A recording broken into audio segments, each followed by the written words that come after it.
Morning all, how are we all doing? Back again. Feels forever having 2 days off. How are we all doing?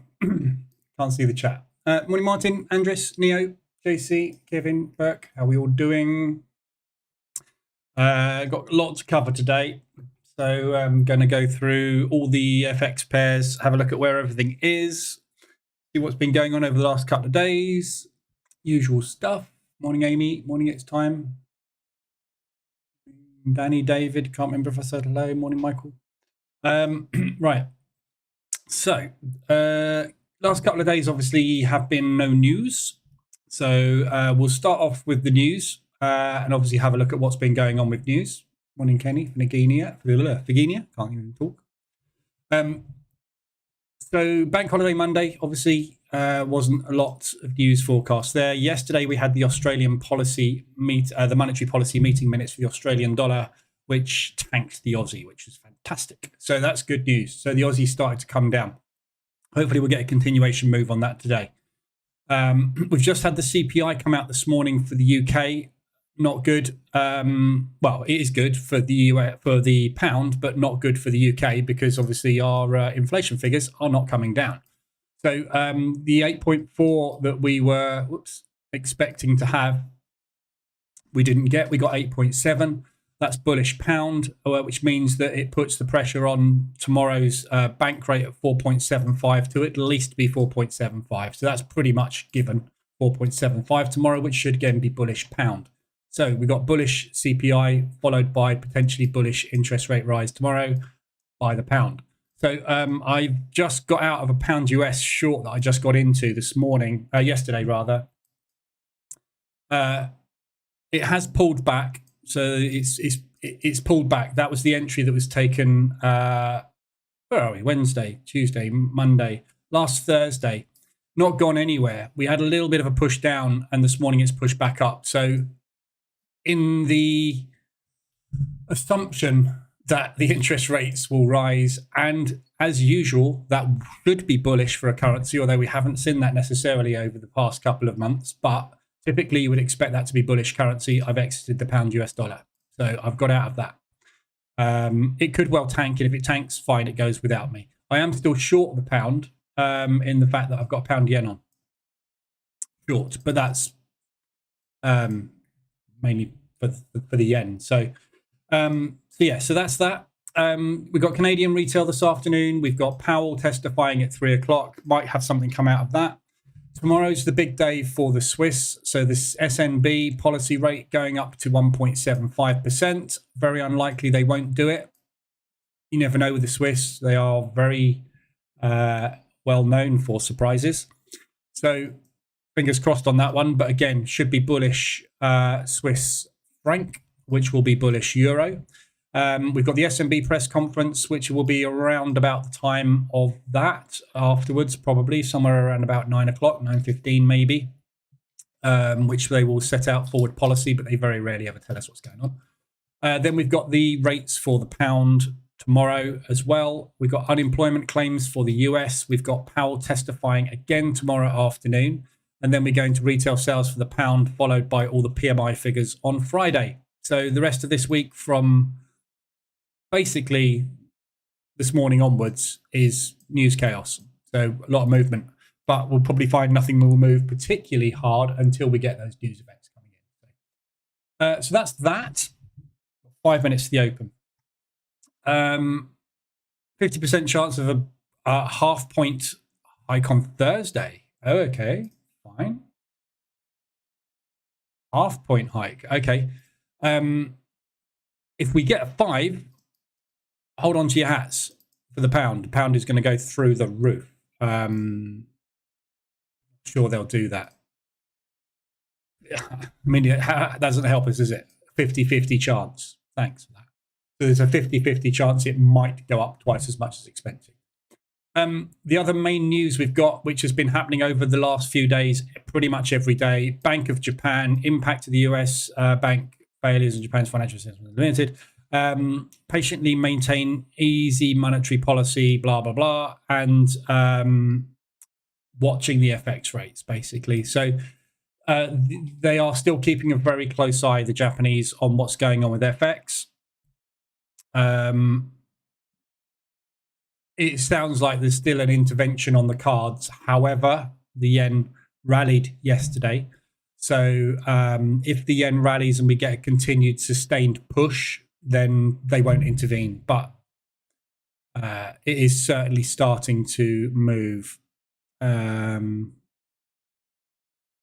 To Ada that always goes on about the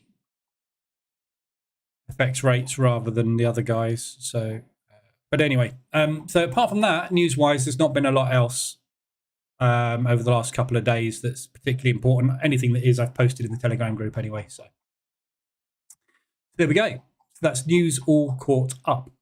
So today we've got retail sales an hour before the US Open, and then obviously we've got Powell at 3. So we might have the market hang around a bit at the US Open. Don't know, maybe not. We'll see. But yeah, there we go. So that's the news covered. Morning, EMAC. Morning, Potgaita. Morning, Minpo, Stevie, Johannes. Can you explain the second trade? Can you explain the second trade on the ORB EA with the trailing stop? I struggle with that trade in the EA file.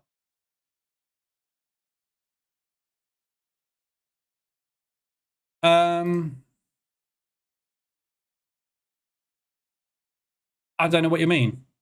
Explain the second trade. So the second trade is taken on the second trade times. The trailing stop affects every trade. So I don't understand the question. It's exactly the same as the first trade. So the trailing stop that applies to every single trade. It's just a trailing stop on every trade you take, regardless of whether you take the first, second, third, or a combination.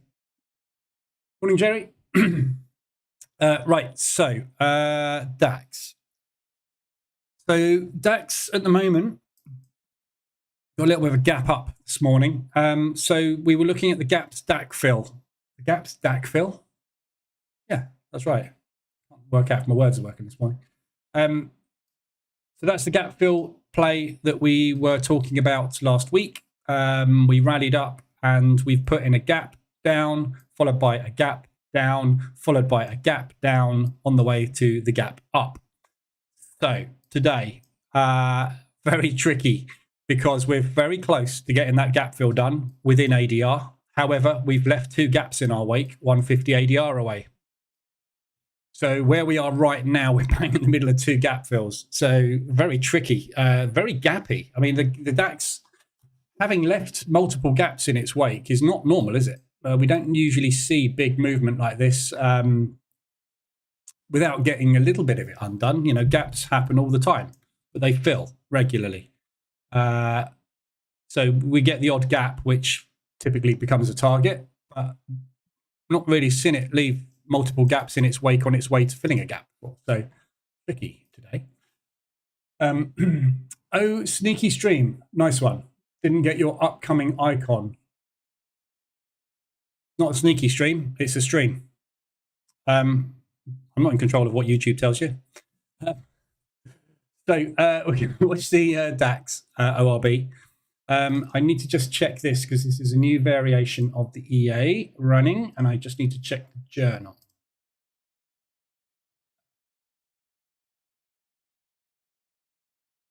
Right, that's not working at all.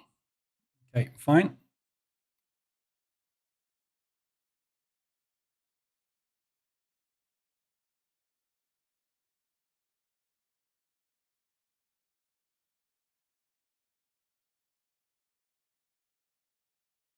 Marvelous. So it's disconnected at the open. Okay, scrap that. Right, fine. Forex, you are not my broker anymore. Right. Sorry, I'm testing a new variation of the A, which I was going to go through, but that's all out the window now. I'll have to do it another day. Because the market's completely frozen at the open, which is absolutely impossible to trade because this whole purpose of this EA, it does 3 different calculations based on previous ranges to calculate whether it should take an ORB or not, and the whole thing froze. So scrap that. So ORB pre-market is short. Give up. I really give up. Brokers, I just give up. Pay him a compliment, he gets snarky. Pay him a compliment, Hey? Oh, sneaky stream. Nice one. How's that a compliment? Nothing to do with me. It's YouTube. I don't tell you when I'm coming on. I post in Telegram when I'm coming on. If you weren't in Telegram, that's your fault. Right, so ORB pre-market is short. Yesterday's low is obviously initial target today. Upside target obviously is the gap fill initially, and then up to the next gap fill. So just go with the momentum. It's a short. I'd love to be on it. The EA didn't trigger. Let me just see if it's doing its calculations now.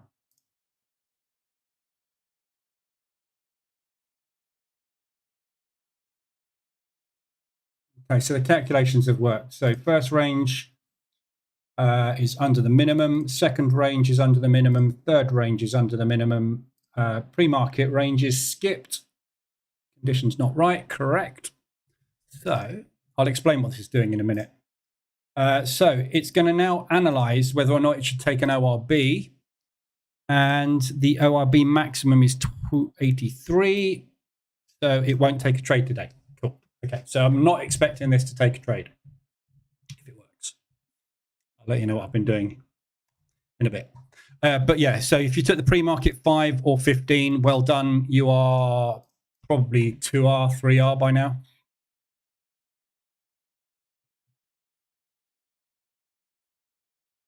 So it's 2R straight down target today.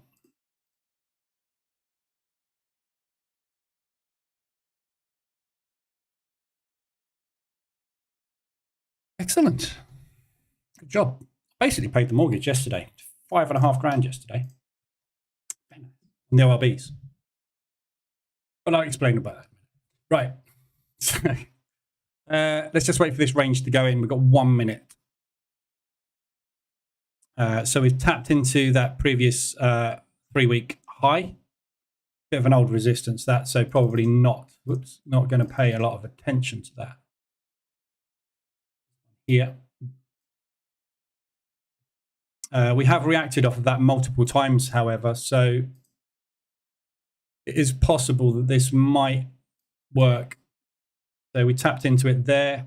We pushed up, pulled back into it there. We tapped into it there. We kind of bounced around it yesterday, which is where we are now. So yesterday's low and this level seems to be holding as a support at the moment. However, obviously, obvious target if we're going down is ADR today, isn't it? So let's see if we get there.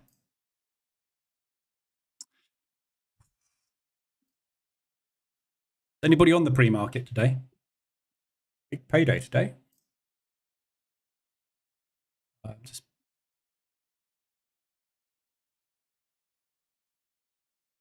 going to let that play out. So I'm break even on the second half of that trade at the moment. 5 seconds.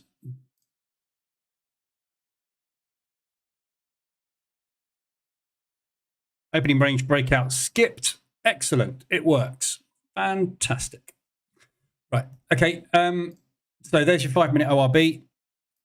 Okay. The reason the other version of the EA, this is what I've been working on for the last 2 days, hasn't taken a trade is because that range is too wide. So I've done a load of analysis on the opening range breakout strategy, and I've been analyzing the pre-market ORB and the ORB itself. So the ORB candle is the opening range, 5-minute opening range candle. The pre-market opening range is this area just before the open, somewhere between 5 to 15 minutes. So what I've been spending the last 2 days doing is deep analysis of strike rates with different ranges prior to the open and on the open to determine what works and what doesn't over different instruments. So I've been looking at what if the 5-minute range is X% of ADR. What happens? Do we usually have a good run or not? What happens if I didn't take that one because it was too small, but then I decided to analyze the previous ones, the previous candle, and then take that range and try that one? What would have happened then? Then I've looked at the 15 minutes range, which is the typical pre-market 15, what would have happened there on that size if I'd have broken out? Yeah. If I found that this range wasn't conducive to making profit, we skip the pre-market completely and then just wait for the open. And then we analyze the opening range break. If that candle, as today, is too large, typically what happens is we get that, a whipsaw or a rotation day. So when we get a massive opening range, the vast majority of the time, what you find is after that, you get a very difficult ORB because the size of the range means the stop is too wide to achieve a target. And this is why I'm using average daily range now to do this. So if you look at where we are here, the average daily range on this is 132. So a quarter of an ADR on this is 33. So we've done over, so this is 38. We've done over a quarter of the average range of this pair in one 5-minute candle at the open, meaning that we've only got 3/4 of an ADR maximum to work with. It's actually less than that. It's about 50% of an ADR left to work with there. So the chances of getting a 2R return on that are very minimal. Whereas when you have a small range that is sort of 0.1 or 0.2 of an ADR, the odds of you having enough movement within the average daily range of the instrument to actually hit a target are much, much higher. That's what the analysis I've been doing for the last couple of days has been focused on, is what movement pre-market and on open gives us a high enough probability of the market moving further to give us a target here. Yeah. So what this version of the EA that I'm testing this morning, which didn't help when the broker froze, does is it tests the initial range. You can't see it, can you? It tests the initial range, the first 5-minute candle before the open. So let's say that's the open. Yeah. So this 5-minute range before the open, it analyzes that and says, right, I've got a minimum and a maximum that I'm happy for this candle to be. If it falls outside of that criteria, I'm going to ignore this candle and I'm going to look at the 10-minute pre-market. If that falls within the criteria that is proven to be profitable, I'll use that. If it doesn't, I will then take the 15-minute range and test that. If none of those meet the criteria, we don't take the opening range breakout pre-market. We take the opening range breakout, but only if that candle falls within the conditions. So you can see what the EA has been doing here in the log. It tests the first range, which was 95 or 9.5 pips. The minimum is 113, so 11 pips. Yeah, which is 0.8 of an ADR. 0.1 ADR, basically. The high, the max, is 0.2 ADR. So the idea behind using 0.2 ADR as the maximum range is if we get a 0.2 ADR and we hit ADR today, that gives us a 4-hour return. If it is bigger than 0.2, i.e. 20% of its average daily range, the chances of this thing actually getting enough momentum to actually go far enough to hit a target of around 1.5 ADR plus, 1.5 R plus, is very, very minimal. So what it's doing is basically saying, this isn't right because it's too tight. This isn't right because it's way too wide. Don't bother today because the likelihood is you're going to do that. The other thing it takes into account is how close is this candle close to the low of the range. So the problem we've had and experienced has been slippage. So when you get a candle like that and the opening range is there, by the time the EA or your broker has managed to execute that trade, price has often shifted beyond there. Yeah. So what I'm also doing now is saying if that distance is lower than a certain amount, don't take the trade, because the probability is you're either going to get slipped and take a massive loss, much bigger loss than expected if it loses, or you're going to get slipped and not manage to get your target because you've slipped too far, or it's going to place a limit order instead of a stop order because price has moved beyond the level that you wanted. So it's putting into the ORB strategy a load of rules basically to try and get over all the problems that the ORB strategy has. So this is why it's not taking any trades. because this is too big, and now I'm expecting this to do this for a while. Yeah, as it's doing at the moment. However, that pre-market would have been beautiful today if you'd have taken it, wouldn't it? But testing has proven that if the range is small, that initial candle over 50% of the time double-ended whipsaws and stops you out. So you get a 2R loss. That's what the testing shows.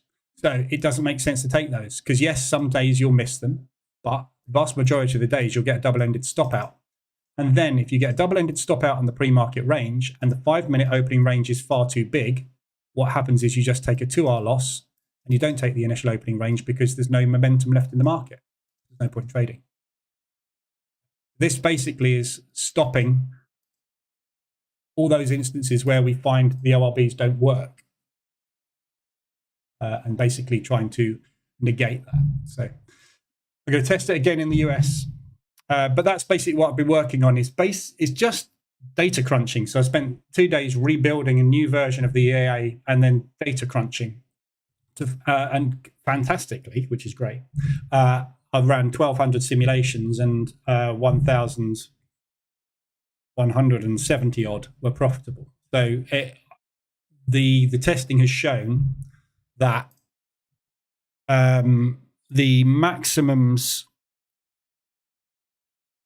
the minimum percentage of ADR to use is 0.08 or 0.1.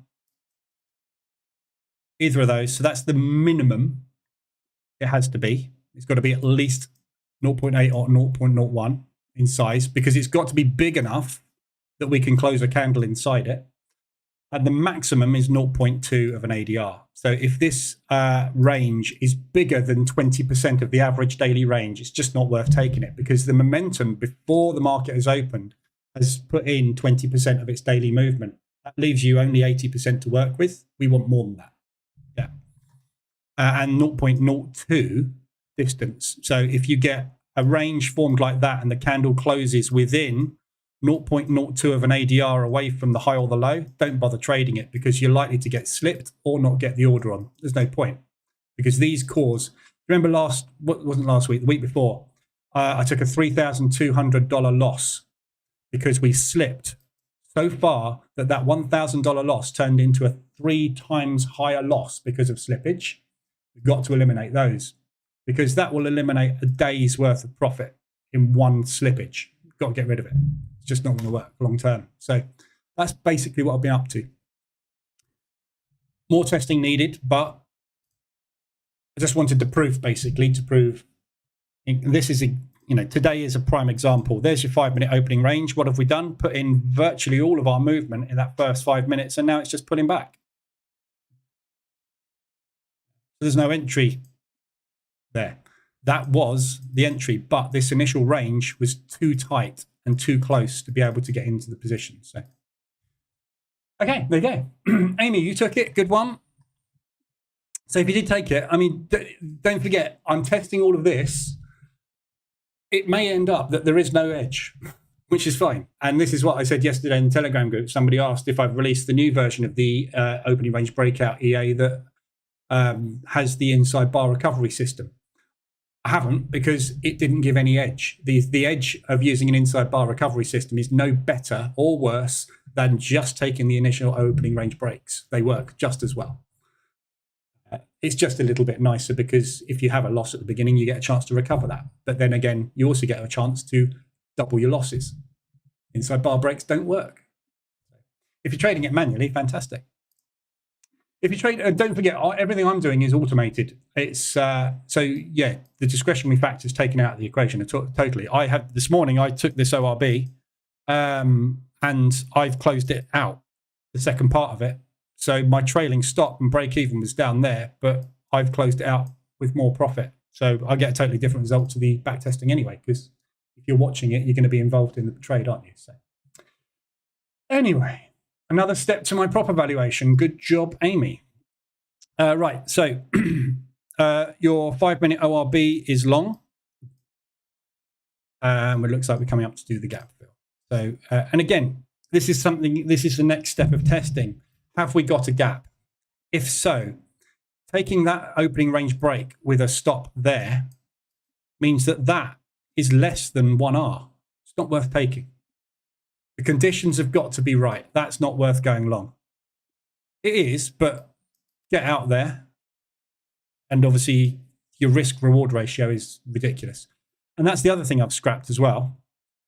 This new testing that I've been doing does not use the opening range as a stop loss. It uses a percentage of ADR as a stop loss.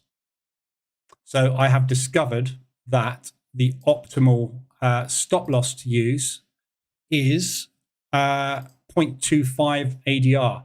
So regardless of the size of this range, I'm using 0.25 ADR, quarter of an ADR as a stop loss.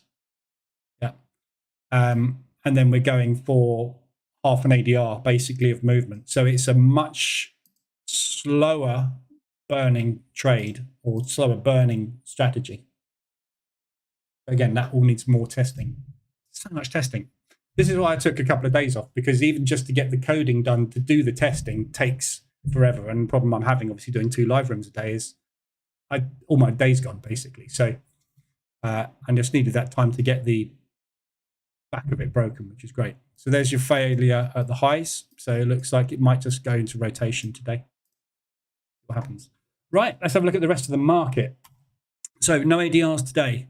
We've got a weekly hit already, which is Euro odd. We are on Wednesday. So Euro odd has hit its weekly range. Got out of that yesterday. I posted this in the Telegram group.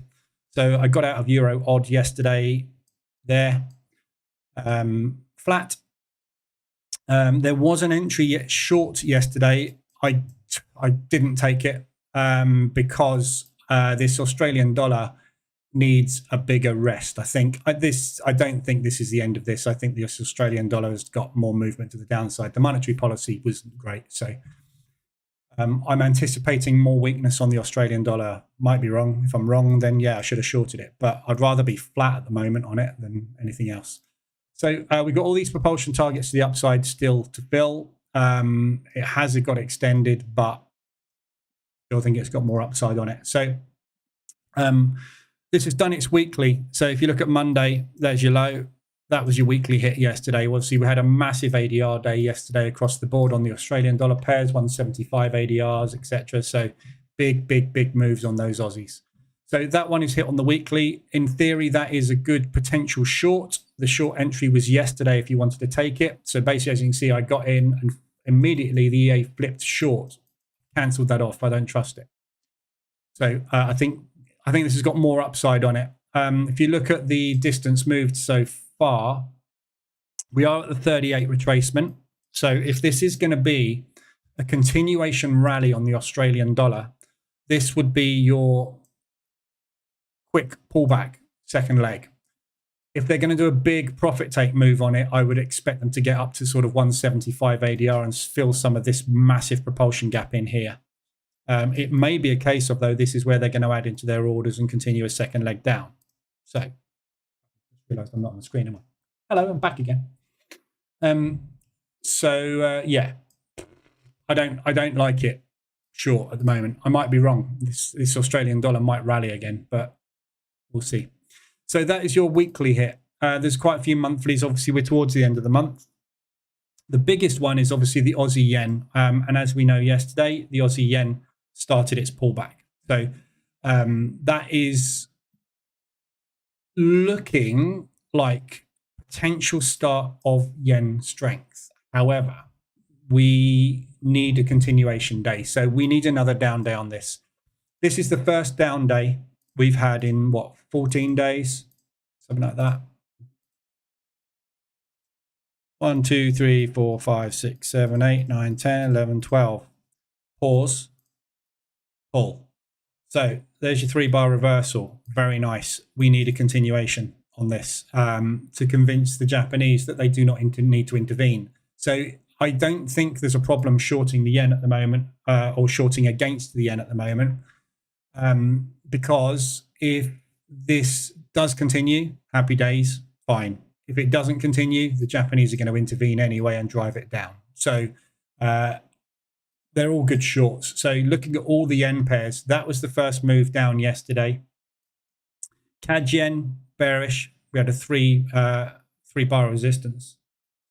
Swiss yen, same thing. Euro yen, same thing. Yeah, but it's not very convincing, is it? The only one that's actually convincing is the Aussie yen, because we had Aussie weakness coupled with yen strength at the same time, and that came down twice as hard as everything else. It is all starting to move. So there's your 3-bar reversal, your push, your pause, and your pull. So today we either need an inside bar, pause, and then a break of the inside bar lows tomorrow, or if we're going to do an inside bar, symmetrical triangle the day after. Or today we just need to put that down day in and confirm that, yeah, we got some yen strength coming through. And if that is the case, the next question is where to? So New Zealand dollar yen, again, big move down. As you can see, got out of New Zealand dollar yen yesterday. That all played out very nicely. US dollar yen, we had some strength coming through, big strength coming through in the US yesterday. So from the US dollar yen perspective, we put in an outside bar. Yeah. Again, it's an indecision bar, but it's an outside bar. So what we've got is a push, a pause, an outside bar, and at the moment, so far today, an inside bar. So as long as we get inside bars on these yens, it's still part of a pause and potential reversal pattern. If it isn't, and we get more bullish movement, the Japanese are going to intervene. So again, I don't think it's a question. Is the yen going to strengthen up? Yeah. It's either going to be done because we've had a shot across the bow, which is what happened there, or the yen are going to intervene, the Japanese are going to intervene, and they're going to push it anyway, which means everything's going to come down against the yen. So if you've got any yen exposure on, there's a high probability you got out of a lot of it yesterday. So Aussie dollar yen, took partials on it yesterday. God, squeezing for a while, isn't it? So took partials on it yesterday, had an aggressive position on there, which got out there, and used that aggressive position to do 2 drawdown controls, just to reduce the exposure a little bit on this Australian dollar. Same with the Aussie New Zealand dollar, did that yesterday. I had an out on this yesterday, but decided not to take it again. So call me stupid.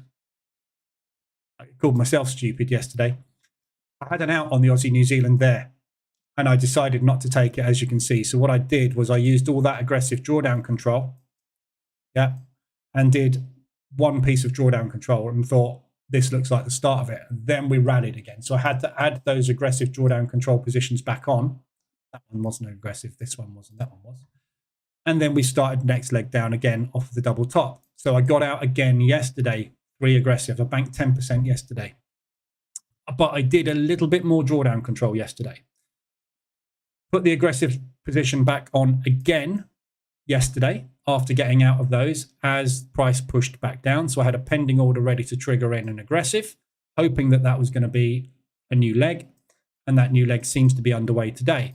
So this is the average price. I'm within a gnat's whisker of getting out of it. This is my TP on all existing positions, Aussie New Zealand, 125 ADR.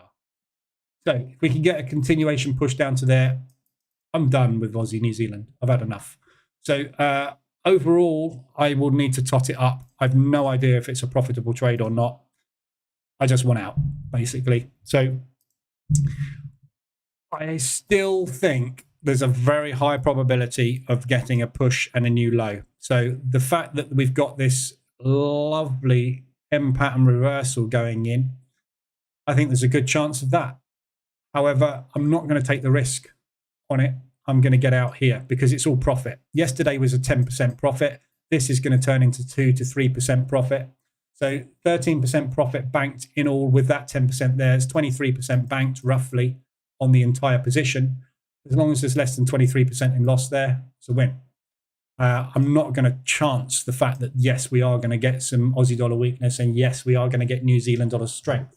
New Zealand dollar strength, I think, is going to be hard to come by. And obviously, when the Aussie rallies, the New Zealand rallies with it. So you get this problem, which is what I explained before with this pair.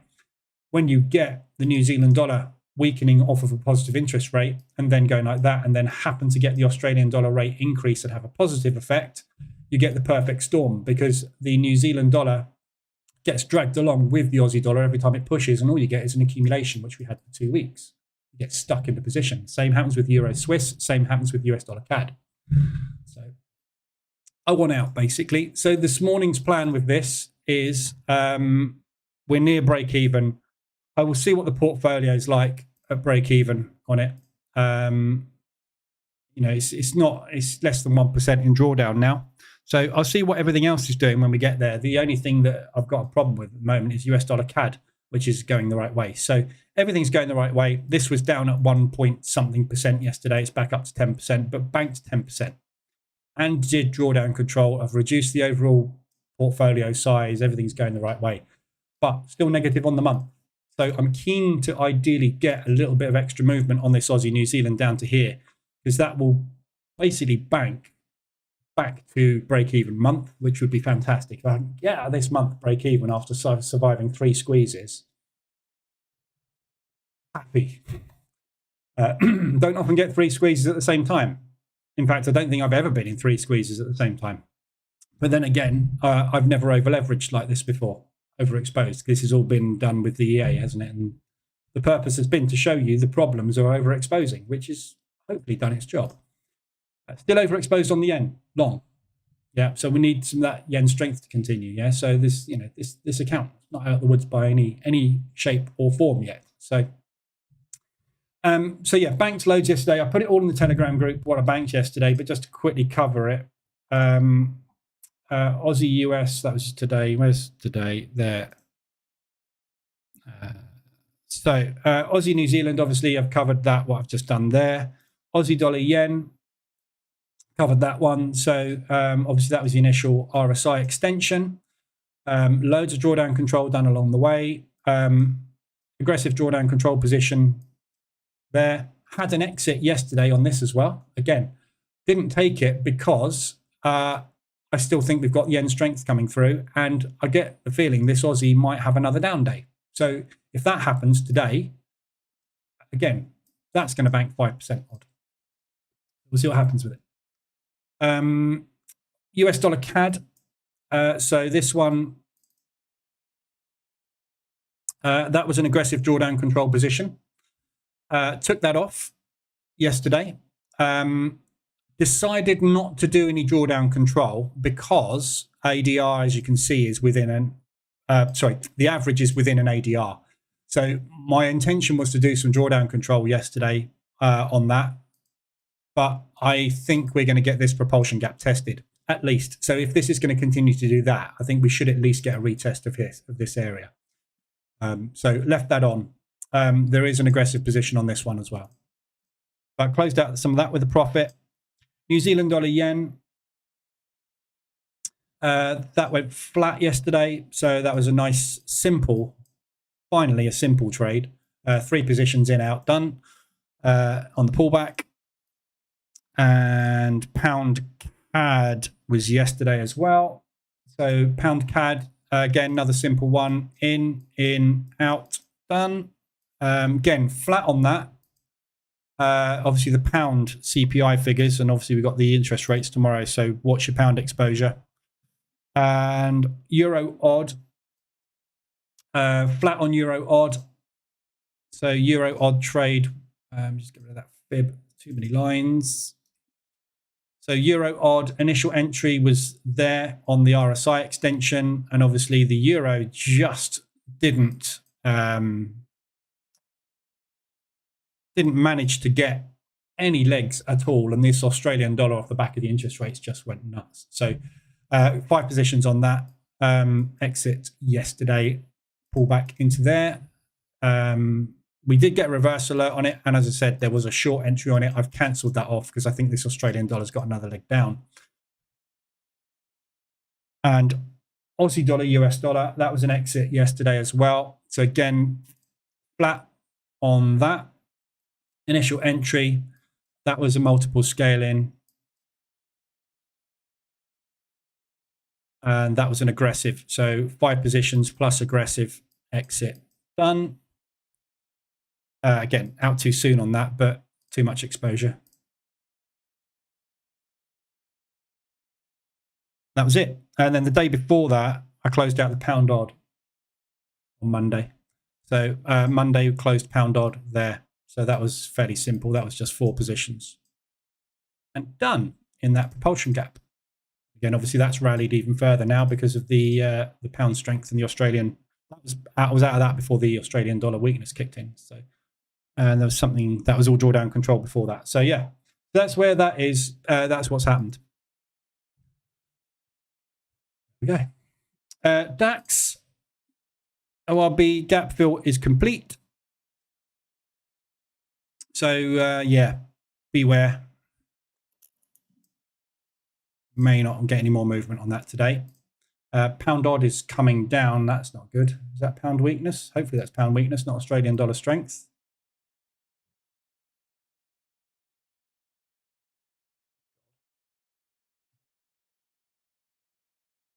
A little bit of Aussie strength coming through. Looks like New Zealand dollar is also strengthening. So as long as that New Zealand dollar is stronger than that Australian dollar, which it seems to be at the moment, I'm happy. Again, another reason this Aussie dollar, New Zealand dollar is a little bit of a nightmare.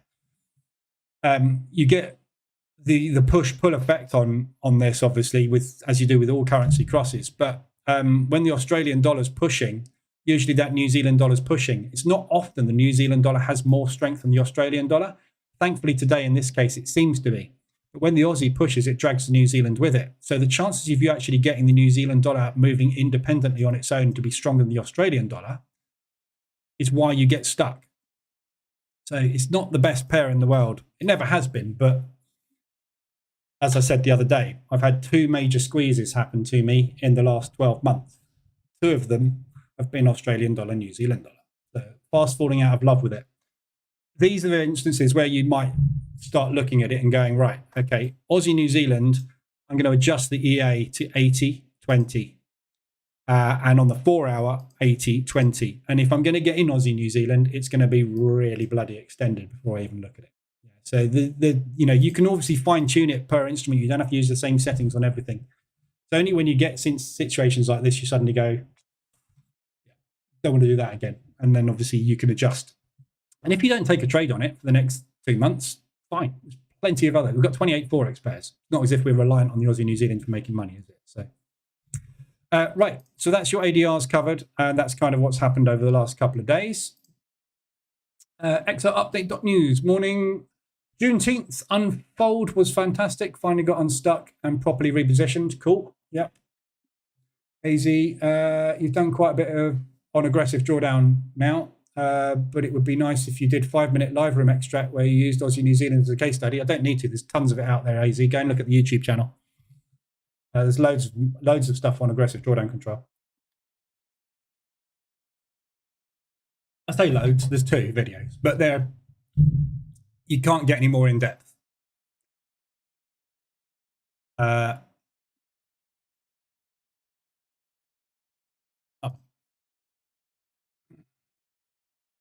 Aggressive drawdown control. Watch this one. This is how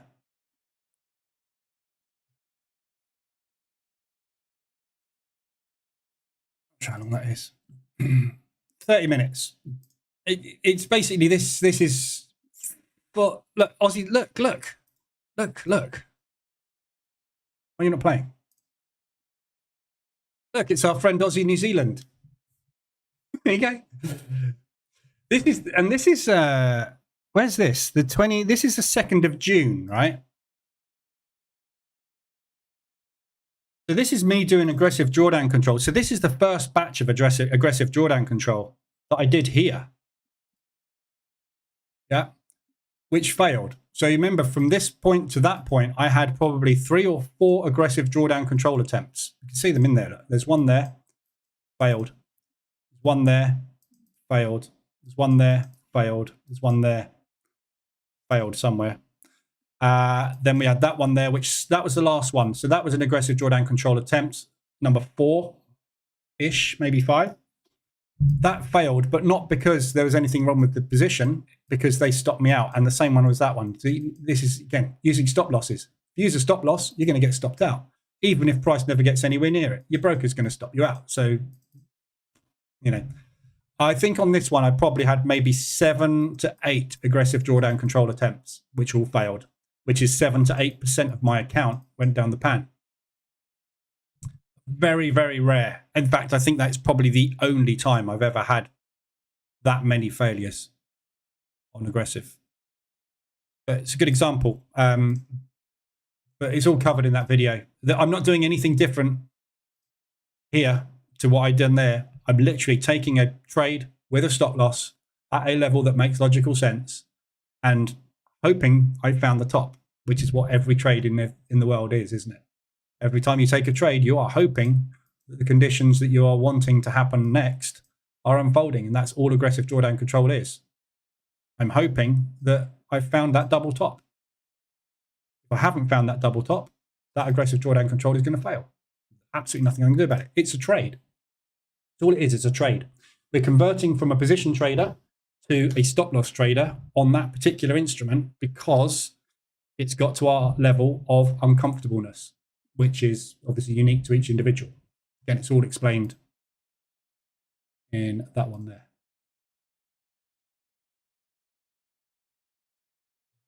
I think we're going to have a big, oh,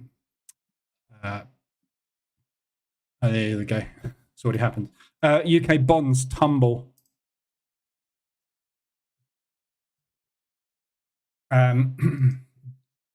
Be careful with this pound.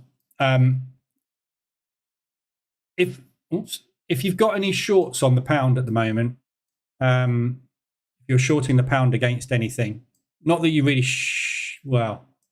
not that you really should be, because the pound is kind of meant to be bullish. We should be looking for longs really on the pound only. But if you've got any pound shorts on at the moment, just be very careful. If they do decide, and I don't think they will, but if they do decide to go with 5 instead of 4.75 tomorrow, I hate to bring our friend back up again, but that is the type of movement you will expect over the next week or so.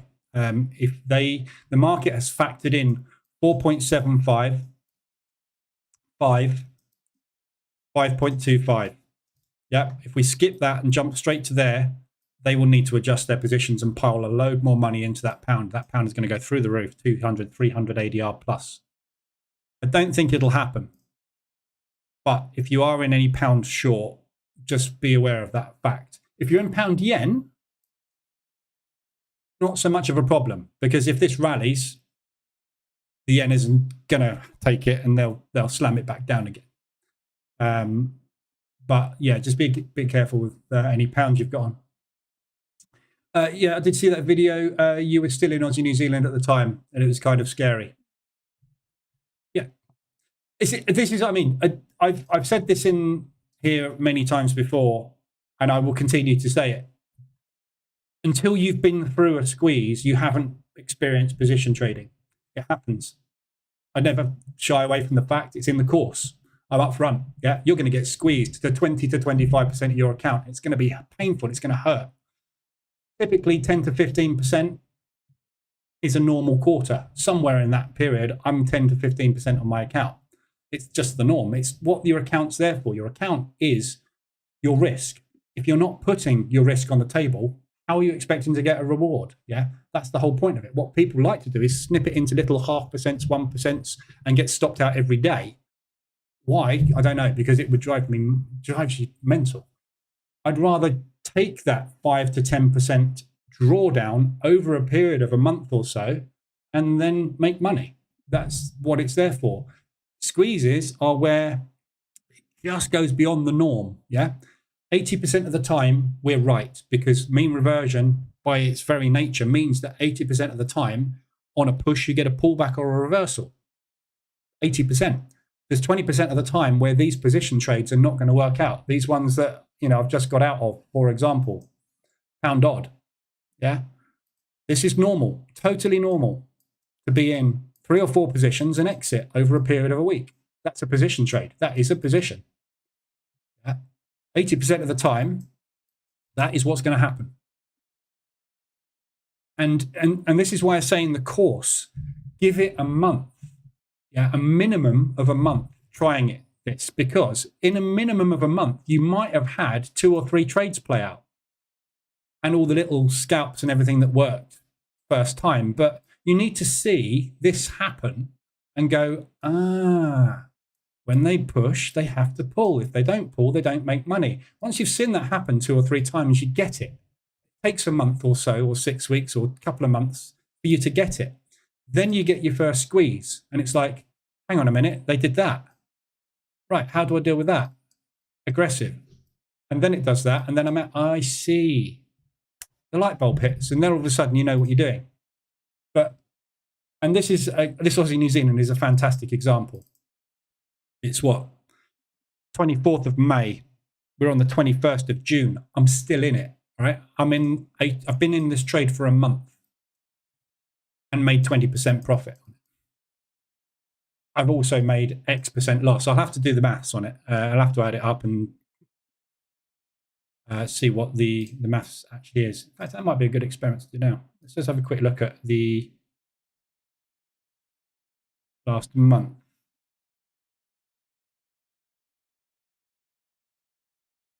Where am I?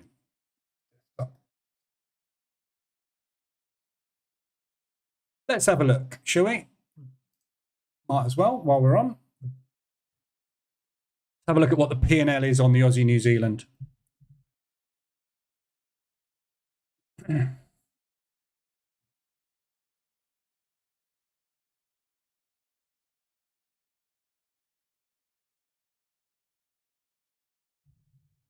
You ready?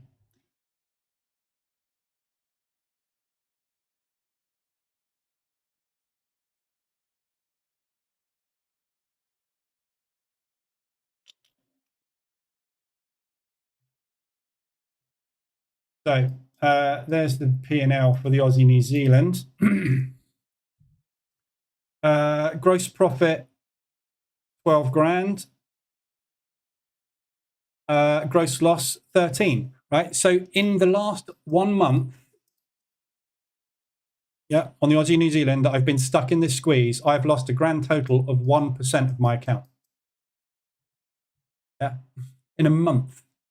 Every single trade I've taken for the last month has gone wrong. Every single trade has gone wrong, pretty much, on the Aussie New Zealand. It's gone against me. I've been shorting the crap out of it for a month, and I've lost 1%. Hopefully that shows you the power of position trading. I can lose 1% by being that wrong. And don't forget, we're not finished yet. If this gets down to here today, which is my target,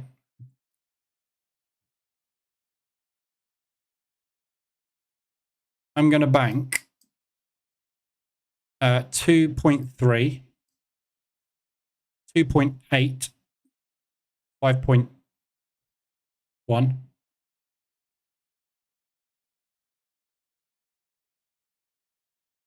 5.1 minus 0.6, call it 4.5, plus 6, plus 0.6, call it 5 again, minus 0.4, call it 4.5, plus 1.7, which is plus 6, minus roughly 1%. So if we get a 125 ADR on Aussie New Zealand today, stop double clicking. I'm going to bank 5%. So that 1% negative, currently I'm sitting in my P&L on this position, will turn into a 4% positive return. It's taken a month to get it. How many traders do you know out there that make money each month? Yeah, on one position, I'm going to make 4% if we get that drop. And I'm not looking for much, am I? Look, the ADR on this thing is 62 pips. I'm only looking for a 30 pip movement to the downside. I'm looking for one 4-hour candle to go south today, and that's it. I'm out with 4% profit over the month. Just a massive, massive balancing act, this whole thing. I started position trading with a bunch of squeezes. Yeah, so anybody that started position trading in the last 4 weeks, 6 weeks, hasn't had a particularly good introduction. And if you're still here, good job. Nothing like being thrown at the deep end, is there? So basically, you've started position trading, being thrown into a swimming pool which is full of sharks and jellyfish. You're still alive. Congratulations. But hey, that's life. That's trading. Nobody says it's easy. So 3-bar reversal at the gap fill. Again, not conducive. This is brilliant. I love the fact that the EA didn't take this trade today. Not conducive today for an ORB, unless you took that pre-market, in which case, if you got it on, which I did today, because it was actually not that fast moving, brilliant. Otherwise, right. So that's your recap done. ADRs, sorry, RSIs. So we covered ADRs. RSIs, there's nothing. We are totally flat on RSI. So when you get a white dash on RSI like this, typically it's because the moves that you are positioned in are playing out. Yeah. So obviously when we get RSI extensions, those are our market conditions to enter trades. When this is flat, it means that what we were expecting to happen is happening. So we're flat there. So there's no opportunities to get into anything at the moment, which, to be honest, is good because we've got a massive news week coming on the Swiss / Euro, the pound, the US dollar, and PMIs across all majors. So this week, we've got some big moves potentially that are going to either continue or are going to start. And obviously, once they've started, that's when we'll look for our opportunities to jump on board. So there's nothing to look at on the RSIs. So my plan today basically was just to whiz through every pair and not so much look at every individual pair, but look at every currency and just see what's been going on with it at the moment. So what we're looking for and what we're waiting and expecting to happen based on, obviously, the movement over the last couple of weeks. So if there's any pairs specifically you want to look at, obviously let me know. But I'm just going to run through the whole lot basically. So oil is the other thing I just wanted to quickly talk about. So I got into an oil long. If anybody's still in this with me, I don't know. I got into an oil long there off of the double bottom last couple of weeks ago. Was it last week? I've taken off my day thingy on this, so I'm losing track of where we are. So that's Monday, Friday, Thursday. So yeah, it was the previous Friday. So took a long on this rejection. So there was a M15 reversal alert in there, which I got into. Stop went below that low. They came down, double bottomed it, rallied. At that point here, I moved the stop on the position. So the entry's there. I moved the stop on the position to break even as we started the day 2 rally. Literally an hour after I put stop to break even, we just collapsed. So I said, didn't I, in here, if you were in here, I said, screw it, I'm leaving it there. I'd rather stop out at break even because this thing is just so uncertain oil at the moment. And then thankfully we rallied and had a bull day. We rallied again. So this is Friday last week where it was the last live room. And I said, I'm holding. That's my target, which is that double top, which is basically ADR today. We went nowhere Monday. Didn't look like we were going anywhere yesterday. And then we put this little bear run straight down into propulsion, which they bought back up again. And we're here today. It's Wednesday, so we've got the oil inventories at 3:30 this afternoon. So 3:30 this afternoon, I'm expecting either to hit target, get an ADR, and I'll be out, and that's it. That trade's done. Taken a week or so, but very, very nice. It's 10R. It's not actually a 10R. I think it's a 7R. 6R, sorry. So it's a 6R. So I'm in that. And today, I fully expect to either be at target or be in just a range. It's fully protected, so I don't really care. I'm so tempted to take it off because I've got, there's only $500 risk on it. So at the moment, it's sitting in a few grand, and I'm tempted to take it because the difference between here and here is sort of $1,250, $1,500. But it's $1,250, $1,500. Yeah, the difference between that and that, in my terms, is a mortgage payment next month. It's worth holding on for, in my opinion, because I've had a fairly decent month this month. So hold it if you want to, up to you. If you're still in it, this has been so whipsawy. I wouldn't imagine a lot of people have sat through it, because there's been so many instances where it just looks like, nah, this isn't going anywhere, and you'd just be tempted to get out of it. But it does seem to be rallying. So we are looking for this peak formation low here and this new high. We were looking for this to be the pullback long up to $95 a barrel. That's literally all we've had for the last month or so. So if you look at it on the 4 hour, it's a short, obviously. So we are fighting the trend.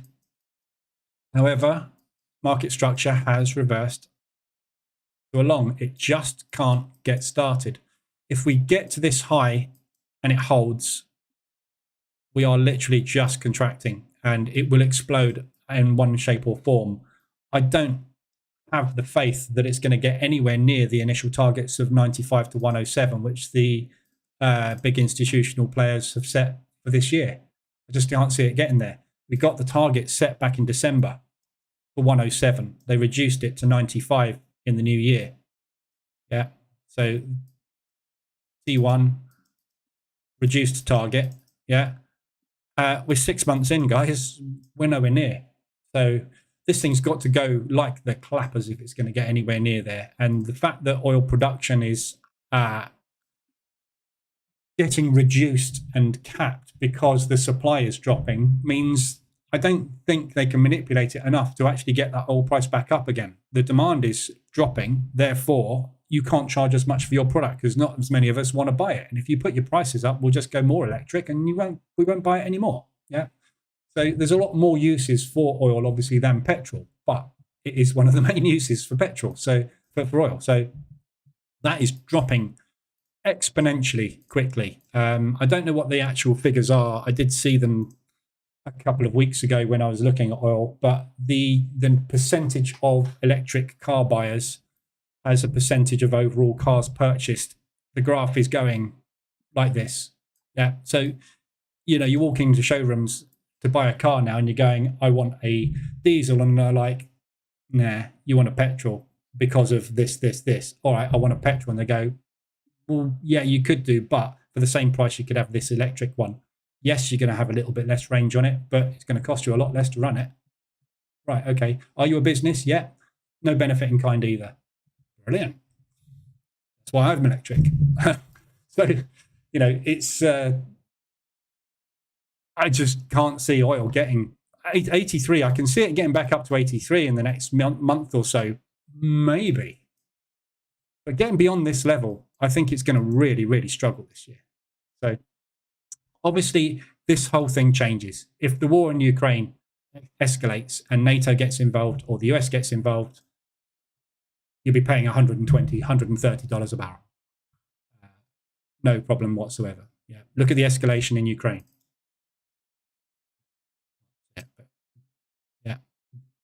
Yeah, war means oil. Oil goes up. War, good for oil. China does anything, there's so many things that can affect it. But right now, demand is not there. So that's oil. Aussies. So looking at the Aussies, obviously we've had the interest rates on the Australian dollar. So let's just quickly look at where we are to remind ourselves from a fundamental perspective. So the key fundamentals at the moment sit as US dollar at 5.25%. Was going to be terminal rate. Now not sure. Maybe 5.75 is possibly what they're saying. They keep changing their mind every time the wind changes direction. So good luck with the US dollar predictions. New Zealand dollar, 5.5. So the last interest rate rise we got on the New Zealand dollar caused the New Zealand dollar to crash. Again, I've been doing a little bit more reading up on this because interest rate rises of this speed and magnitude we haven't experienced for a long time. So this is new to most traders. When we get to terminal rate, we tend to see a pause and then a drop because when they start to reduce rates, it reduces currency strength. When you get an increase in interest rates and you get a negative reaction, it means that the market is potentially factoring in terminal rate. So it seems to me, having done a bit more reading over the last week, reading over the last couple of days, this is potentially what the market is hard factoring in as terminal rate for the New Zealand dollar. So if that is the case, we shouldn't see a massive amount of strength coming through on the New Zealand dollar. Again, when you look at the buyer scorecard, we're flat, range bound virtually everywhere, because there is nothing that has an advantage over anything else. Everybody's inflation is started to drop at the same time. Everybody's interest rate's been moving at the same time. Therefore, there's nobody that's got interest rates going one way and another one going the other way, which gives the first person the massive advantage. There's nobody's inflation that's going down 10 times faster than everybody else is giving somebody a massive advantage. GDP, less important. Unemployment, less important at the moment because that's what's being caused by interest rates. So everybody that's doing that is having that go up. Everybody's in the same boat. So you can kind of cancel all this off, which leaves you with the fact that as interest rates are peaking, there is nowhere to go but down. If everybody comes down at the same time as they've been going up at the same time, that means no one's got an advantage either. So the fact that everything is range bound from a fundamental perspective should stay the same as we hit these terminal rates and start to bounce off of them. That's going to be a good 6 months. Someone's got to go first. They are the highest. Their inflation is high, but coming down at a decent rate. So it's likely we will see us freeze here on the New Zealand dollar. The pound, we've got at least another 0.25 tomorrow, maybe a 0.5. They have forecast 0.75 to 1% in the next quarter. So you can see that up at 5.5, where New Zealand dollar is over the next 3 months. That's bullish. So we should be buying the pound. Euro, 4, went up by 0.25%. Again, one of the highest inflation rates. And obviously 8.7 is what we got this morning on pound. That hasn't changed. So again, we are not moving anywhere. This needs to go up fast. We were the last to put interest rates up in the UK. They missed the boat massively. Liz Truss screwed the economy just at the time they should have been putting interest rates up, and it all went wrong. That's why we're sitting there. So that's definitely going up. Euro, we've got another 0.5% on that, at least, I think. That's still too high. Swiss franc going up to 1.75. The Swiss have come out and said, right, target rate is 2%. Pretty much there.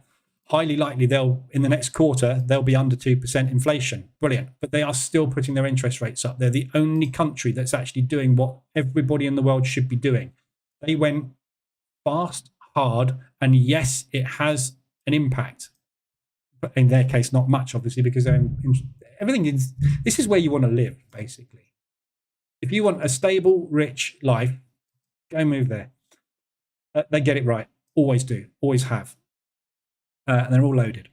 So going to there, but basically they're putting their interest rates up again this week, which means that bullish. Okay, so we've got anticipated interest rate rises on the euro, bullish. Swiss franc is putting its interest rate rates up, bullish. Euro and the Swiss move together. That's a bullish. So we want to be buying the pound, want to be buying the euro, want to be buying the Swiss franc. Australian dollar, very difficult one. Inflation's coming down fast. Interest rates are at 4.1. They have missed 2 interest rate rises. They said in their monetary policy statement that they may think about doing a freeze. There's a 50-50 infighting going on as to whether they should freeze interest rates or put them up. Guys, you're an idiot. It's got to go up. Has to. Look at where you are compared to the rest of the world. Look at where other people in your situation are with their interest rates, and they're still not going down fast enough. They are way behind the curve in Australia. So the market did not like what they saw on that monetary policy statement that came out yesterday. Aussie down. So Canadian dollar is the only fly in the ointment. That is hitting close to terminal rate. Inflation's not doing too bad. Unemployment's going up too fast, which means they want to put pressure on not increasing their interest rates. However, a lot of their economy is driven by oil pricing, and as we've just seen, oil pricing is coming down. So the Canadians are very difficult to read, as are the US at the moment. So these are the two that are very tricky to have any kind of bias on whatsoever. So New Zealand probably down, Aussie down, Euro, Pound and Swiss up at the moment from a fundamental perspective, based on what we are expecting to happen. And this is where the tricky situation lies at the moment, what we're expecting to happen keeps changing every month. Every time someone opens their mouth from a bank, it's like, hang on a minute, you didn't say that. And it changes, which is why we're getting big market strength and movement in one direction, because the market's not able to forecast accurately at the moment because it just doesn't know where things are going. If the pound comes out tomorrow and goes to 5 instead of 4.75, they haven't factored that in. They're going to have to buy a ton of extra pound. Pound's going to go through the roof. You're not going to find that out until tomorrow. By then, it's too late. So that's where we are. The yen, obviously, negative 0.1 has been negative 0.1 for 6 years. That's not changing. The only reason that will power up is when the Bank of Japan shoot across the bow and say, oi, if you keep on devaluing our currency and stop buying it, we will buy it all. And everything comes down against the yen. We know we're in that situation at the moment. So that's where we are from everything. We've just had an ADR. Euro pound.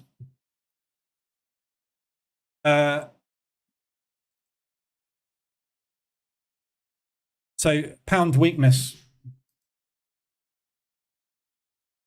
So big pound weakness off of those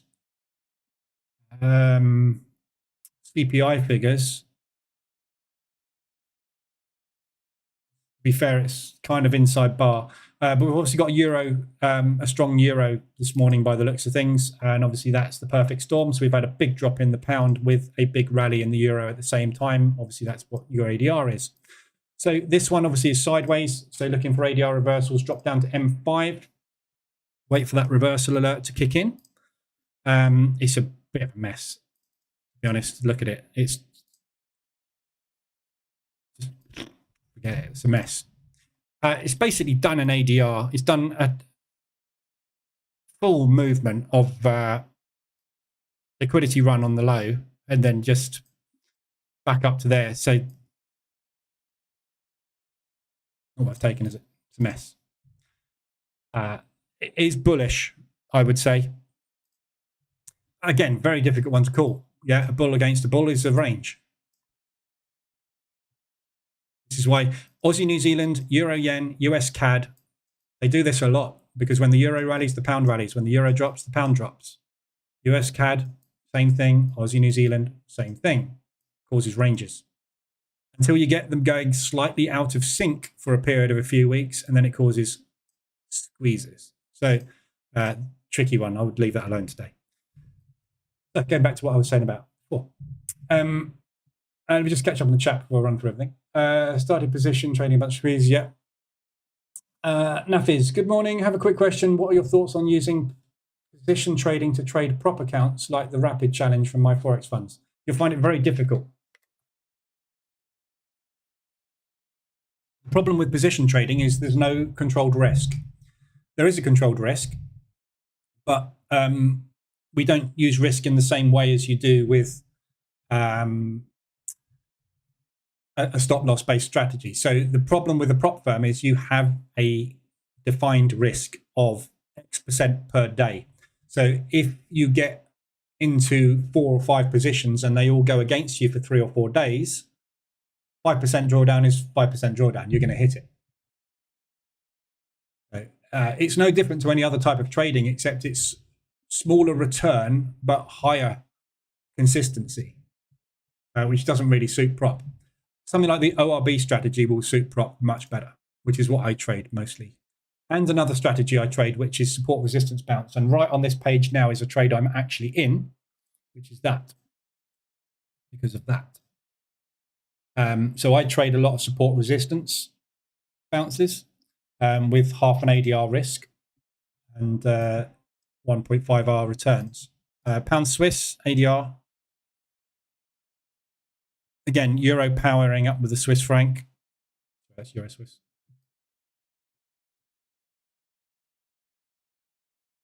Yeah, pound. This is just a whipsaw. So, you know, I'd take this with a pinch of salt, really, these pound ADRs you're getting, because it's just a whipsaw off the news. I'm short on Aussie yen. How does it look? Short on Aussie dollar yen. Yep, I'm still in it short as well. So took a load off yesterday. Still got 4. So looking basically for this to be a market structure shift. Yeah. So we've had the reverse alert on the hourly. There is your structure shift to the downside. Yeah. Your retest. Yeah. So the retest arrow. So there's your M pattern reversal. So now we're just expecting the market structure we had before, which was bullish, very weak market structure, but we're expecting the market structure to be put bearish now. So there's your bull run. This is your pullback or reversal. Nobody knows what it's going to be, whether it's going to be a pullback or reversal. And nobody knows whether it's going to be a shallow or a deep pullback. So shallow pullback is 38. Medium to deep pullback is 50 to 61.8. And a really deep pullback would be back down to 71.9, this propulsion gap here. Yeah. Where we are here at the 23 is what I would class as a flag. So if you're going to get a flag break, i.e. a continuation leg, this is where the continuation leg will start from. Yeah. I have no idea where it's going. Neither does anybody in the world. Right? This is either going to be a flag break, new leg, oh dear. However, the Japanese won't let that happen. They might let it break, but at some point, if it does break, they will intervene. Or it's going to be a shallow pullback. As you can see, my target is 50. The reason my target is there is because that is the last accumulation break. So I'm looking for them to... I don't care. If the Aussie yen continues, I couldn't give a monkeys. What I want is them to take profit on this move before they do that move. So they will either take profit and continue. They will take profit and flip short, reversal. Or they will flag and continue, i.e. add. I don't know what they're going to do. But those are the three things. There's only three things that ever happen in the markets. They either go into a flag break rally, they do a profit take pullback, or they do a reversal. There's three things that happen. That's it. Nothing else. And in obviously these, you have accumulations and whatever you have in there. But there's three things that happen. The market rallies and takes profit. The market rallies and carries on and adds to their positions, or they reverse the position based on the fundamentals. One of those three things is going to happen. Typically, you can use Fibonacci retracements to measure whether you're in a flag, a pullback, or a reversal. When you get down to 71.9, there's a high probability of a reversal happening. One of them, but don't ask me which, because if I knew that, I wouldn't have got in here, would I?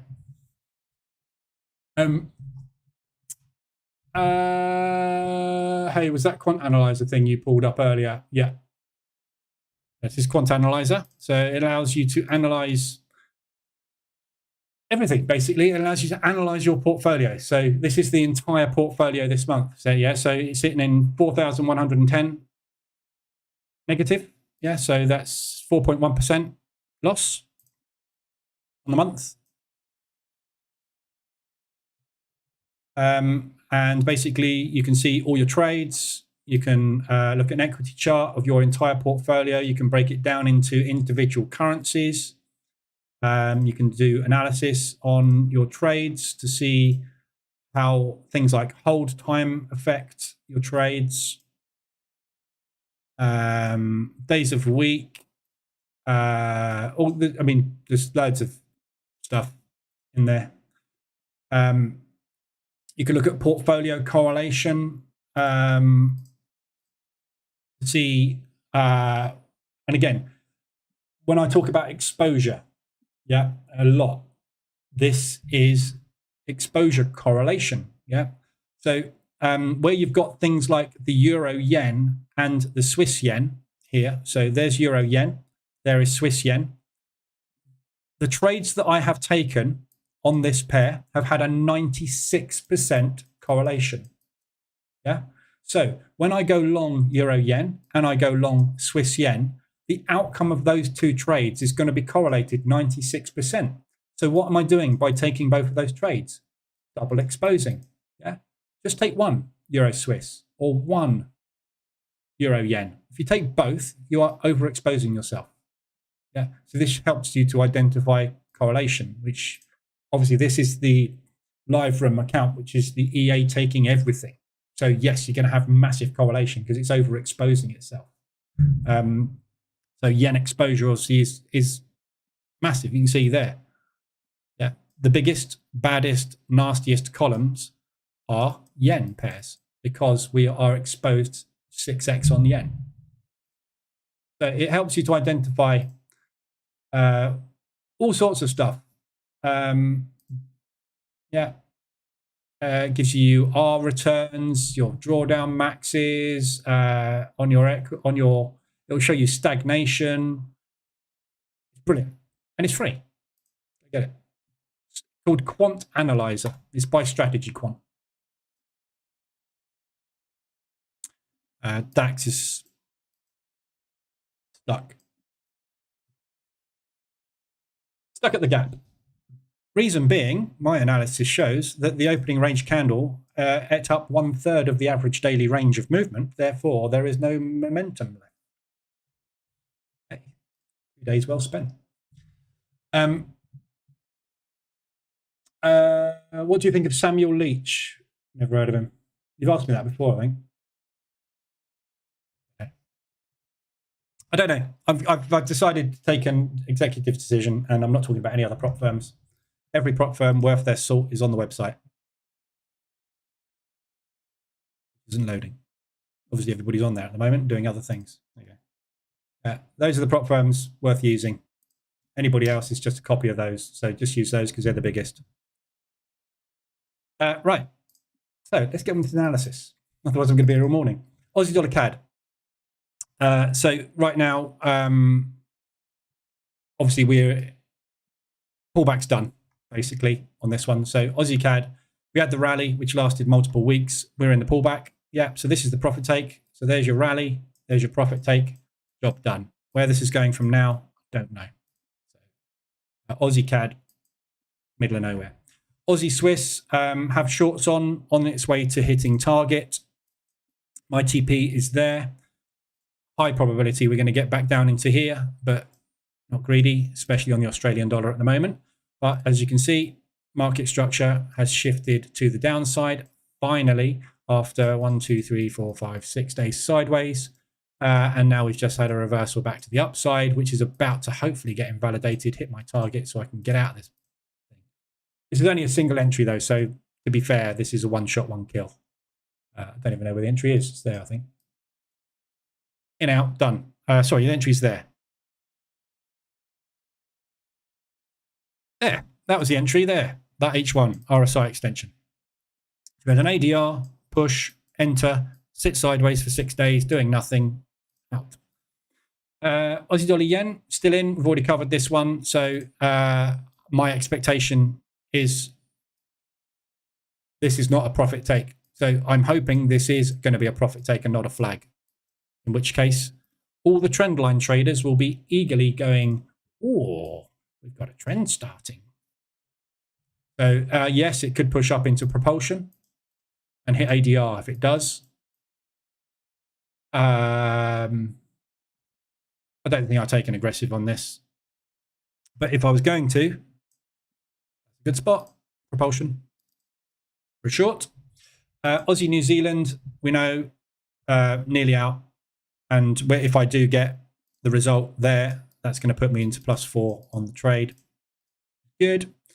Obviously, you have to scroll out a bit longer to see this. So this whole thing, as I said, was started by the New Zealand dollar increasing its interest rates to a level where we were expecting the New Zealand dollar to rally. What we actually got was the New Zealand dollar collapsing off of a positive interest rate, which again is the start of market no confidence in the New Zealand dollar. The Aussie has had the rally of its life, and we are now stuck. So my thoughts of getting out here rather than going for some kind of crazy home run are obvious. I'm in a loss of 1% on it at the moment. That's my break even. If I close the whole thing out there, I can walk away after a month going, damn, I lost 1%. That's worst case scenario. Best case scenario is a bank 4%. This could well be a double bottom. So we could be rally, range, rally. Yeah. If the New Zealand dollar is going to weaken and the Aussie decides to have a little bit of a run for some reason, good news, whatever, this thing's going to put another leg in. So you want to be out as fast as you can. However, high probability, that high will be tested, which is that propulsion gap there. So we'll be pulling down into that propulsion gap and then potentially rallying. That's a 50% retracement. Again, same thing. We're either going to flag, we're going to pull back, or we're going to reverse. Don't know which, but I'll take the flag at the minute. Aussie US out. Again, aggressive. And this is the beauty of aggressive drawdown control, just to like hammer that point home. If something's going against you, there is a very high probability. Go back in history, look at it over and over again. When you get a rally, you get a pullback or reversal. You get a rally, you get a pullback or reversal. You get a rally, you get a pullback or reversal, right? That's what happens. We know that. Go and look at history. Pick a time in the last 100 years. It's always happened, always will. It's the profit taking on a move. You have to have it. So push up, pull back. The beauty of aggressive drawdown control is what it does is it moves your average into the, if it only flags, I can get out realm. Yeah. So what we're doing is we're saying, I'm really wrong on this. I'm worried about a flag break long, is what your mind is thinking. Whether you know it or not, you're thinking, what if this only does that? Quite rightly so. That gets you out on a flag break. So if this turns into just flag break, 23% pullback here, right? I'm out. So yeah, do what you like. I don't care. If you want to flag and run, do it. Not doing it with me. However, shallow pullback is there. Deep pullback here. And look at the propulsion targets. Yeah, go back in history. Look at propulsion gaps. Yeah, propulsion gaps get filled. We know that. It happens. However, propulsion gaps also get orphaned. Yeah. What we're going to have to see to get this propulsion gap filled is an A-shaped recovery. This took 3 weeks. So don't expect this to be happening until July, mid to end of July, going into summer trading. Yeah. You've got to think realistically about it. But there's a very good probability of a 150 to 170 ADR move within a couple of days by the end of this week, isn't there? And then it can do what the hell it likes. Don't care, because you'll be out. So again, going back to aggressive drawdown control, that's the purpose of it. The whole purpose of aggressive drawdown control is we are needing a pullback down to here to get me out of this, because that's where my average is. I don't like the look of it. I want to get out before that. Take a larger position. That moves your average within reach much easier of an ADR drop. This is why we try to keep on all of our positions our average price within average daily range, because we know that 58% of the time the market spends within its average daily range. We can have a target within that. Very high probability we'll hit it. Much less chance of hitting a target if we're beyond 150 ADR, which only goes to 12% of the time. So 12% of the year, you'll see it down here. 58% of the year, you'll see it there. Those are the odds I like. So that's basically how aggressive helps with it. So all of these Aussies, potentially shorts, but it's going to depend on what happens with their cross. Yeah, just Aussie dollar being a short doesn't mean all Aussie dollar pairs are going to come down. If the Aussie is weak and the yen is weaker, Aussie yen goes up. Yeah, so just because you're expecting potentially some weakness on a currency, if the US dollar suddenly weakens at twice the rate of the Aussie dollar, Aussie US is going to go up no matter how weak the Aussie is. So you have to bear in mind everything is a cross. But that's where the Aussies are. We're waiting for that pullback to continue, hopefully. It's kind of happening today, although it's stalling out a little bit, isn't it, at the moment? But we're there. If we break yesterday's low, we should get an ADR, I think, today. The moves that we see, and I've said this many times in here before, you climb up the stairs and you fall down the elevator shaft. Yeah. Very often you'll find a week or two's movement undone in 2 days. 2 ADR hits, bang, bang. Because it's hard to keep a rally going. It's very easy to take profit. Why the elevator shaft moves happen. That elastic band being stretched, as I teach in the bootcamp, elastic band theory. Sorry. That elastic band theory, that's basically it. So those are your Aussies. You have to buy his course first before you get funded. Oh, yeah. If you have to, like, ask yourself this question. If you have to buy a course for the privilege of buying a demo account, proper valuation, you think it's a good deal? Yeah. Buying another course, yeah, which is going to teach you exactly the same thing as all the other courses out there you've done, and you can learn it all for free online. Go to my YouTube channel. There's nothing on there that you will ever need to pay for, and it's everything I've learned in 15 years about everything that you need to know about. It's all free. So if you're going to buy a course before you buy a demo account, only to blow that demo account because you didn't understand the course that taught you the same things you already know, which don't work because you use a stop loss, do you think it's a good deal? Let's find out. Gavin, oh, I like that idea, making sure your exit is within 23% fib retracement. Anything further than DD control. So yeah, basically, but if you think about it, Gavin, you will never find usually on a move. Basically, you don't need to worry about the 23% fib thing. The fib thing I use as an example to demonstrate market structure. Yeah, market structure is a low, a high, a higher low, a higher high, a higher low, a higher high, followed by a lower, a higher low, a lower high, a lower low. Shift in market structure. That's what the reverse alert indicator tells you. When these legs are going on in market structure, they will be flag break, a profit take move, or a reversal, which tends to be the start of a structure shift.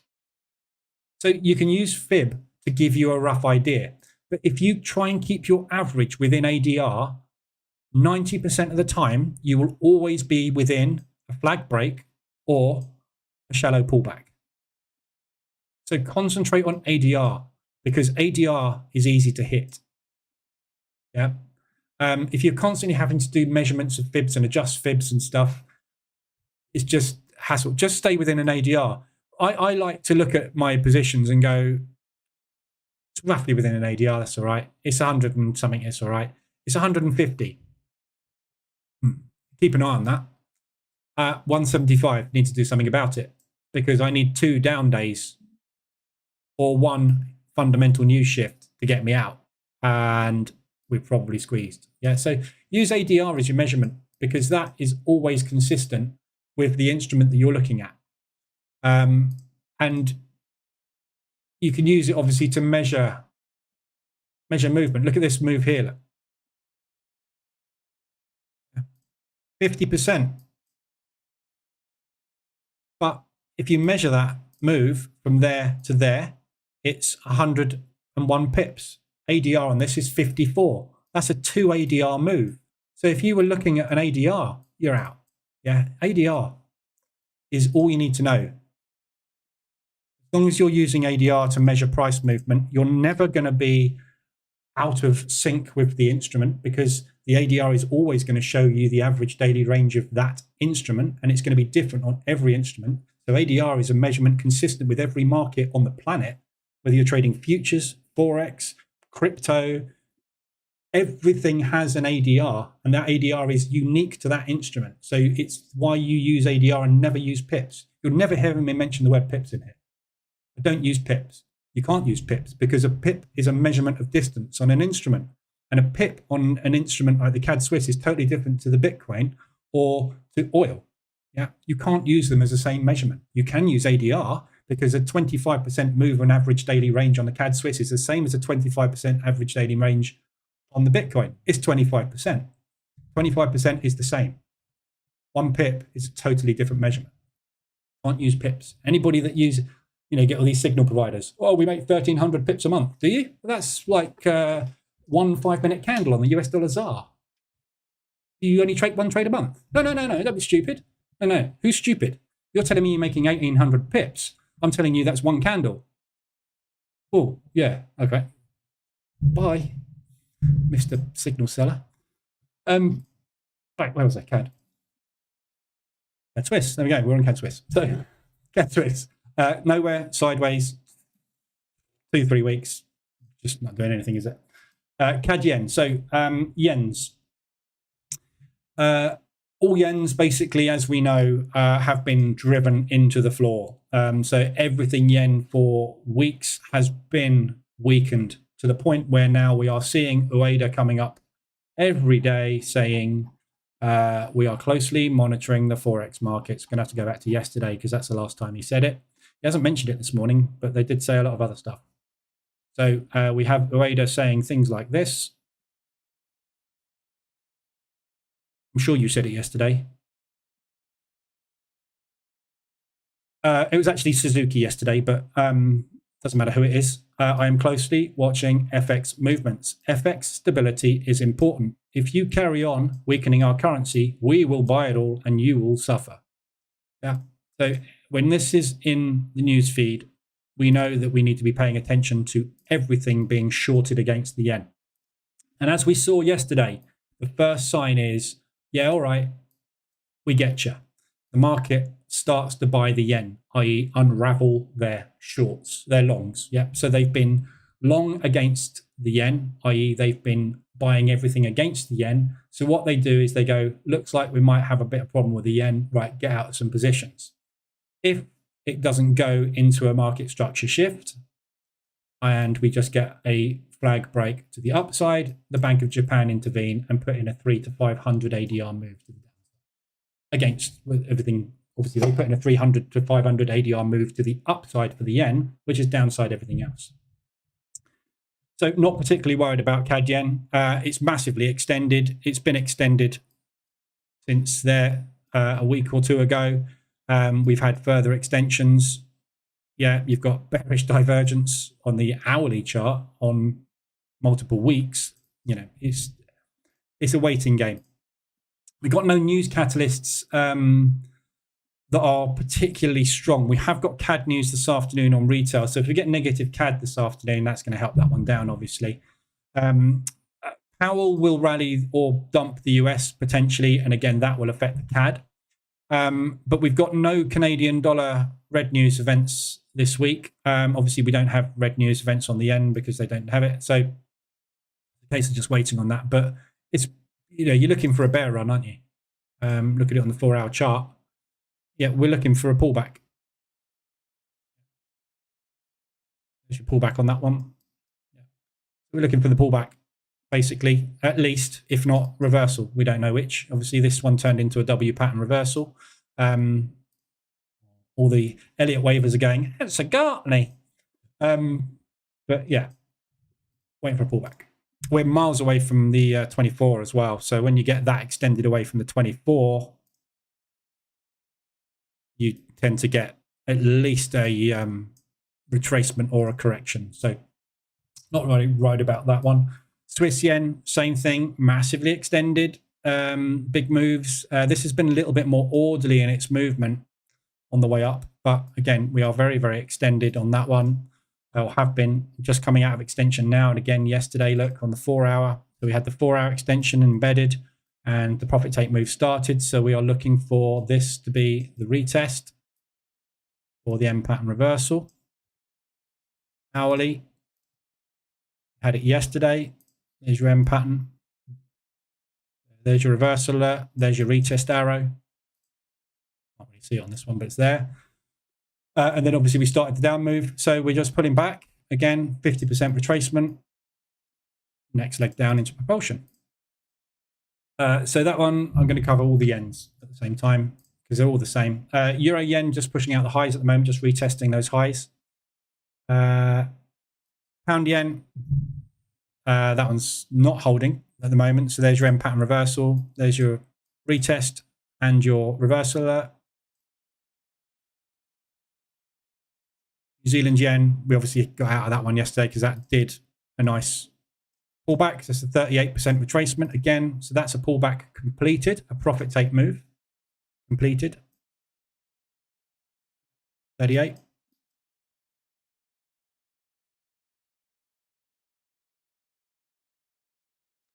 And US dollar yen. So the US dollar yen is the main catalyst that the Japanese use as their measurement of weakness of their currency against the yen.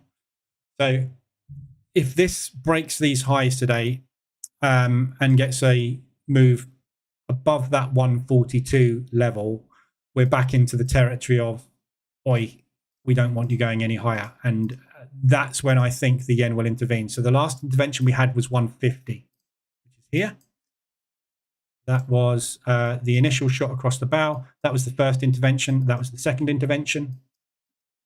And obviously the drop. So we are obviously there. Now, the US dollar weakness that we were expecting hasn't happened because the Fed came out and rallied the market by saying that, yeah, actually, we might have another couple of interest rate rises on our hands, which we were told was not going to be the case. We were told it was going to be 5. And then they changed their mind and they changed it again. And they keep changing their mind, which means that if we continually get this rally, yeah, we were talking about 5, then we got to 5.25. Now they're talking about 5.5 to 5.75 and 5.75 being the terminal rate. So if that is going to be the case and the market is going to rally, the yen is going to get upset. It's not going to wait until 150. It won't let it get back up to there. Look at what they had to do there. Every time the Japanese intervene like this and they do a massive purchase, it hurts because it puts them back in their economy. It takes a step back in their corrective getting out of COVID plan, if you like. So they don't want to do it. What they want is the market to listen and give them a break, if you like. Yeah, it's not how the world works. So I don't think they're going to wait until there. If you look at ADR, yeah, where we are here, that's 225 ADR. So we've got a movement approximately 1,000 ADR, 1,000% of its average daily range.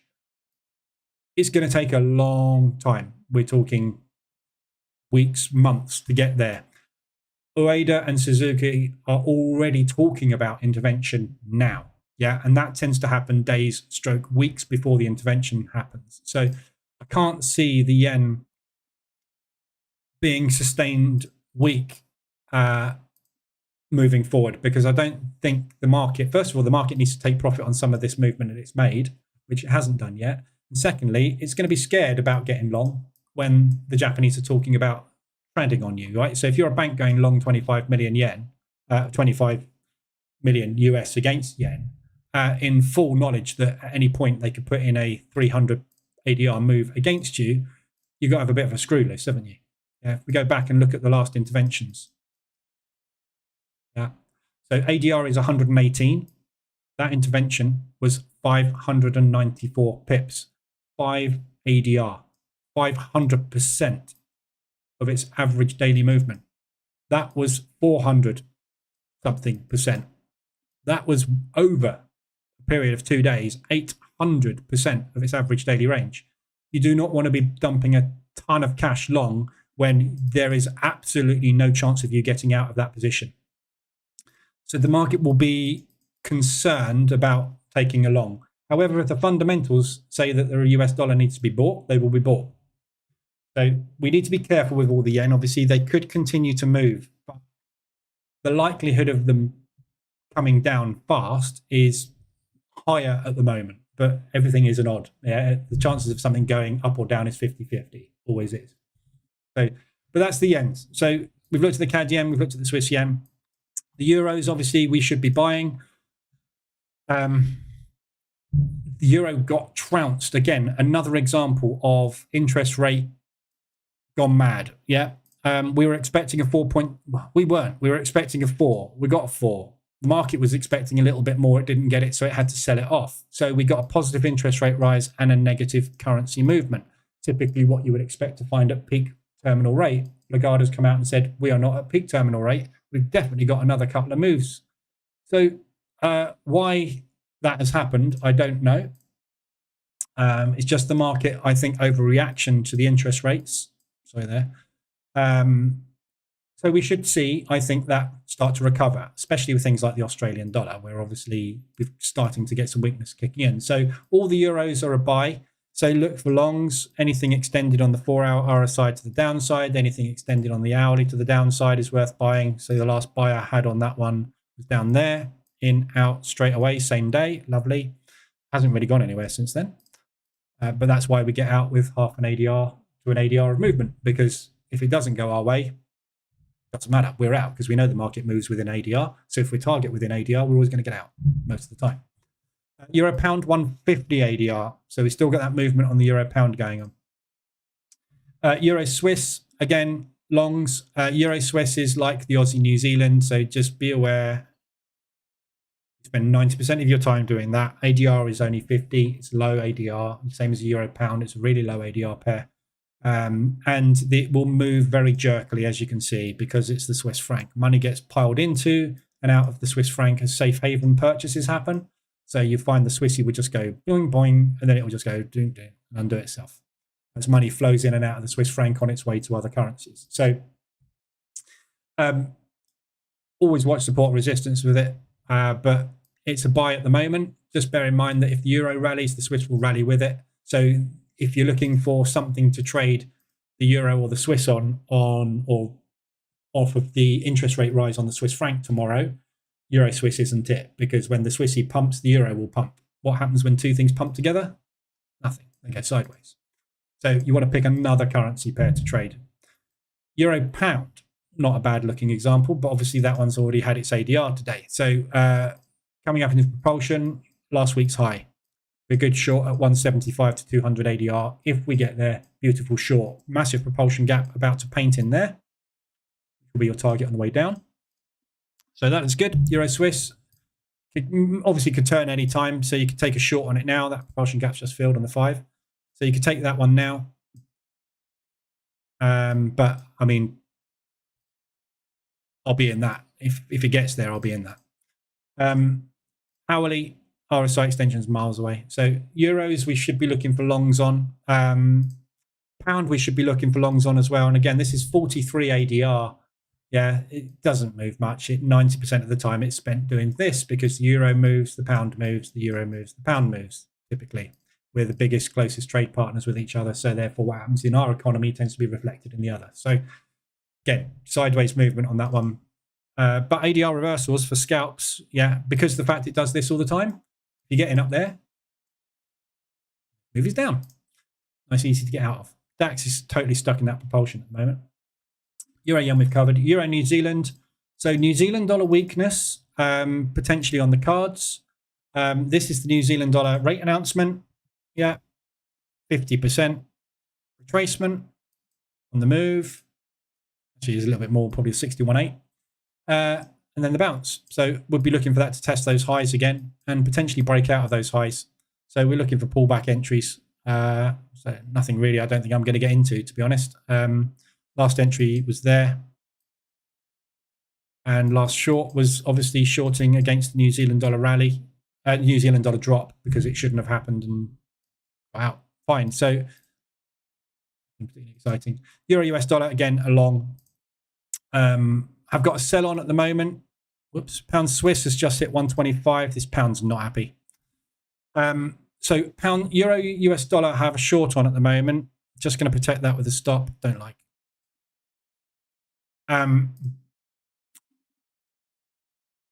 It's a nice ADR reversal, RSI reversal. Sorry, from there. It was an ADR as well. That was also an ADR. So whether you're taking ADR reversals or RSI reversals, you'd be in it there on the 5-minute reversal alert. Hasn't got anywhere. Sat back into propulsion, and likelihood is we're going to rally with the Swiss franc. So if that doesn't get that target today, which is within ADR, I'd get out of it. Should be looking at longs on the euro. US dollar, huge question mark. No idea. So be more bullish than bearish. Euro US. The pounds. So all the pound pairs, really tricky for me to trade, because I always want everything in the UK is doom and gloom at the moment. nothing's going the right way for us. Everybody's getting poorer. The housing market's about to collapse. Food prices are going up. Electricity is going up. Mortgages are going up. Interest rates are going up. They're not giving the borrowers, the savers, any of the interest rates. And it's really difficult when you've got a mindset which is all negative on everything going on in the UK. Our government's useless. Our leaders are useless, to be able to buy the pound. But the fundamentals do point to the pound going up. We've got an interest rate rise coming tomorrow of between 0.25% to 0.5%. And we've got a promise of 0.5% to 0.75% plus probably 1% over the next 3 months. So there's nowhere for this to go but up. Inflation has just got stuck. We were expecting it to drop. It didn't. We wanted an 8.4. We got an 8.7. That is bullish for the currency. Why? Because they need to increase interest rates, which makes the currency bullish. So although inflation going up is a bad thing for everybody living in the UK, for the currency, it's great because it means interest rates have more pressure to rise. So that makes the UK more attractive for investment, which helps GDP, which helps unemployment. But we can't do that because the interest rates are too high, so we can't borrow the money to start the businesses, and it's a spiral of death. But anyway, that's what happens in economics. Anyway, but so at the moment, the pound's having a negative reaction to the positive CPI, which I'm not really surprised about. I don't think you want to be selling the pound at the moment, because if we do get that positive interest rate rise tomorrow, which is above anticipated levels, this thing's going to go through the roof. You're going to see potentially testing that monthly high tomorrow. No problem at all. But the problem we have with the pound at the moment is it's just kind of flip-flopping, because the economics are completely opposite to what everybody wants to do with it. So it's a kind of a medium long, I think, at the moment. Obviously, with things like the Australian dollar dropping, much more chance of that going up, haven't you? But look at it over the last couple of weeks. Yeah, sideways, really sideways against most things. Apart from the Swiss franc, the euro's been dropping. Euro Swiss, the pound Swiss, and obviously the yen we know has been dropping. So it's a very, very sidewaysy type thing, but long-term bullish. If you look at COT, COT,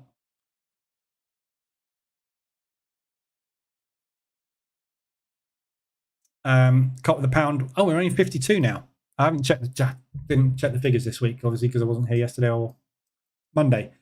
So yeah, we are still neutral, but still neutral bullish. Yeah, so this is. I mean, it's very difficult to call the pound. You kind of want to be long on it, but the pound's notorious for doing the opposite to what it should do. So I kind of want to long it, but I would be much more happy taking an RSI extension to the downside than I would to the upside. But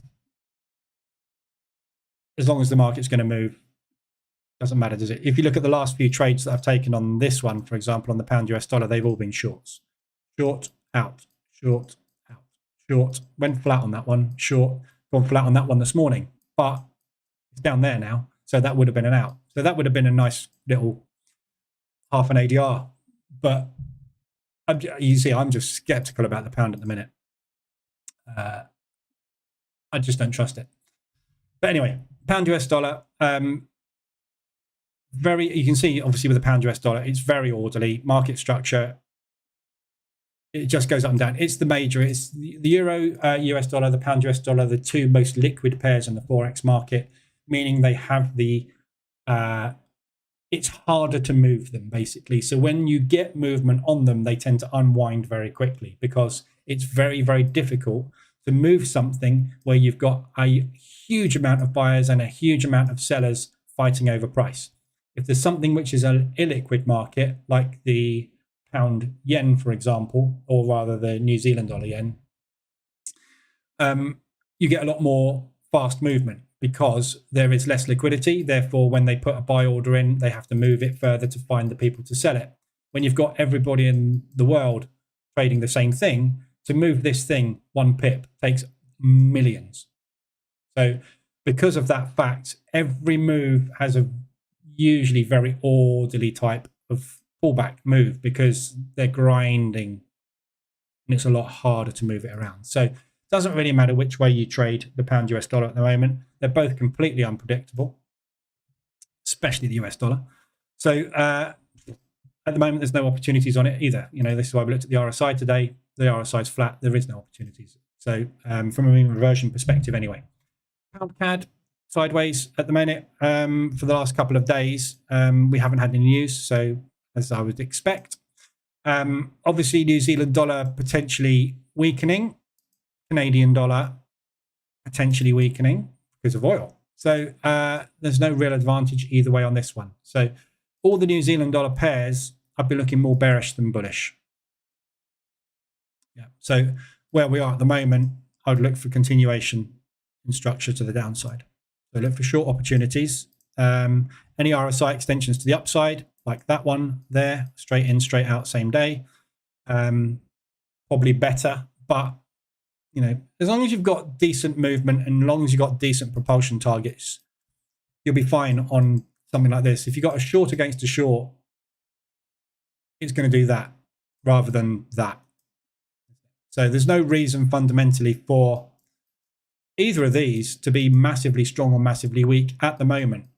US dollar, however, obviously the Fed could change their mind on that. Which brings us on to the US dollar. No clue. So US dollar CAD, obviously, still in long. Again, this is a really good example. Aggressive drawdown control. I've got one position on there, had another one on there. Averages there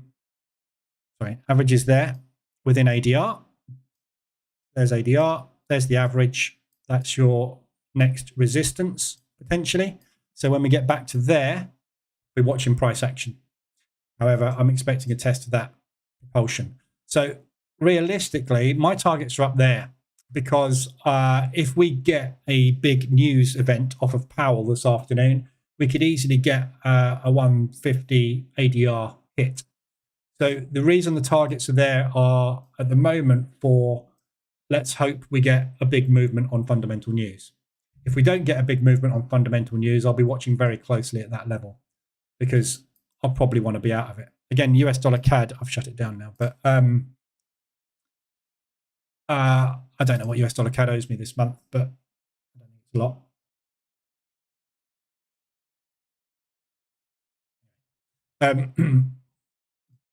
Load it up again. I should really have this open more often. I look at this all the time, but should really have it open more in here, shouldn't I? Then we can see what everything's doing and what everything owes. So yeah, net 1% down on US dollar CAD this month so far. Only net 1% down. It's not the end of the world. So again, same thing. Net 1% down on this move, including that aggressive exit yesterday. So that makes me 3-something%. However, that will probably make me 1%. So I can exit there and go, US dollar CAD didn't work this month. Not the end of the world, is it? Now a break even. US dollar Swiss. So Swiss franc rates tomorrow. We are going up to 1.75. The market finds it very difficult to factor any forecasts in on the Swiss franc. Last week, remember, we had the Chairman Jordan speaking. I can't remember where he was, where it was. Somewhere we had Chairman Jordan speaking. Was it last week? Oh my God, was it the week before? No. Yeah, there it was, week before. So this only happens once a month. And they always class it as orange news. But to me, that's massively red news because the Swiss National Bank are notoriously tight-lipped. They do not let anybody know what's going on. They keep their cards very, very, very close to their chest. So it's very hard for the market to predict interest rate rises and changes. Obviously, CPI data and stuff we get released as normal, and it's normally exactly what they forecast it to be because it's like a Swiss clock. It's as precise as you can possibly get. Think Porsche, German engineering. Think Swiss National Bank. FX currency moves in the Swiss franc, same thing. Very, very, very tight. They know exactly what they're doing. So the market finds it hard to forecast interest rate rises because they don't tell what their forward guidance is going to be. So we get two opportunities. When they release that, they give us a press conference. Pretty much that's what the market has to go on. So tomorrow's important move is going to be off that. If that comes out at 1.75, we'll get something like that. Yeah, until we get that. When we get that, we'll see a move probably start on the Swiss franc. And it could be very, very, very fast. If they come out at anything other than 1.75, 300 ADR plus, they will have factored in 1.75. If they don't get it, the market's going to move very hard and fast, up or down. If that's green, it goes up. If that's red, it goes down. So i.e., if we get 1.5, Swiss franc's collapsing. So was the euro. If we get a 2% or a 1.85, which they don't really do, but a 2%, it will go through the roof. So US dollar Swiss, you have to say you want to be selling it at the moment because we're anticipating Swiss franc strength tomorrow, with everything to do with the US dollar. Potentially, we should be thinking more bearish than bullish. The Fed keep coming out and going, oh, all right, just 1 more 0.25%. And then the market goes, oh, yeah, oh, we're still in a downtrend. Yeah. So it's a sell, not a buy. So last entries on this were there. So I would try and stay short on it. And again, don't forget, if this yen intervention comes, and this is another reason you don't really want to be buying and exposing too much on the US dollar. If this yen intervention comes, the US dollar will calm down because they will be pulling out of the US into the yen. So the US will suffer. The Swiss franc will probably suffer on the intervention as well. So very tricky times. But as usual, pay attention to ADR reversals, pay attention to RSI extensions. And really the message is, as you can see by the bias scorecard, no one in the world really knows which way anything's going at the moment because nothing has got a bias because everything is hinged on interest rates. And every time we think about interest rates, somebody changes the goalposts. So we're in a very difficult spot with everything at the minute. Hence, you're going to get the odd squeeze, as we know. So we're just trying to get that low taken out on the Aussie New Zealand. We can pop that low. We've got to run down into last week's low, which is 125 ADR. I can finally breathe again on the Aussie New Zealand. I wonder what the economic trade-offs are of not pushing the rates. Great currency gains, holds versus fighting inflation. Yeah, so basically, the way that the reason that these are here is because there's 20, 30 main drivers in fundamentals or in economics to what makes a currency bullish or bearish for long-term movement. And this is why we pay attention to COT, yeah? Because COT positioning is the futures market's positions on a currency, long or short, yeah? So if they are long Australian dollar, it means that all of the scorecarding that the analysts have done has said that over the next 4 to 12 weeks, the Australian dollar should rise. So the banks buy, the institutions buy.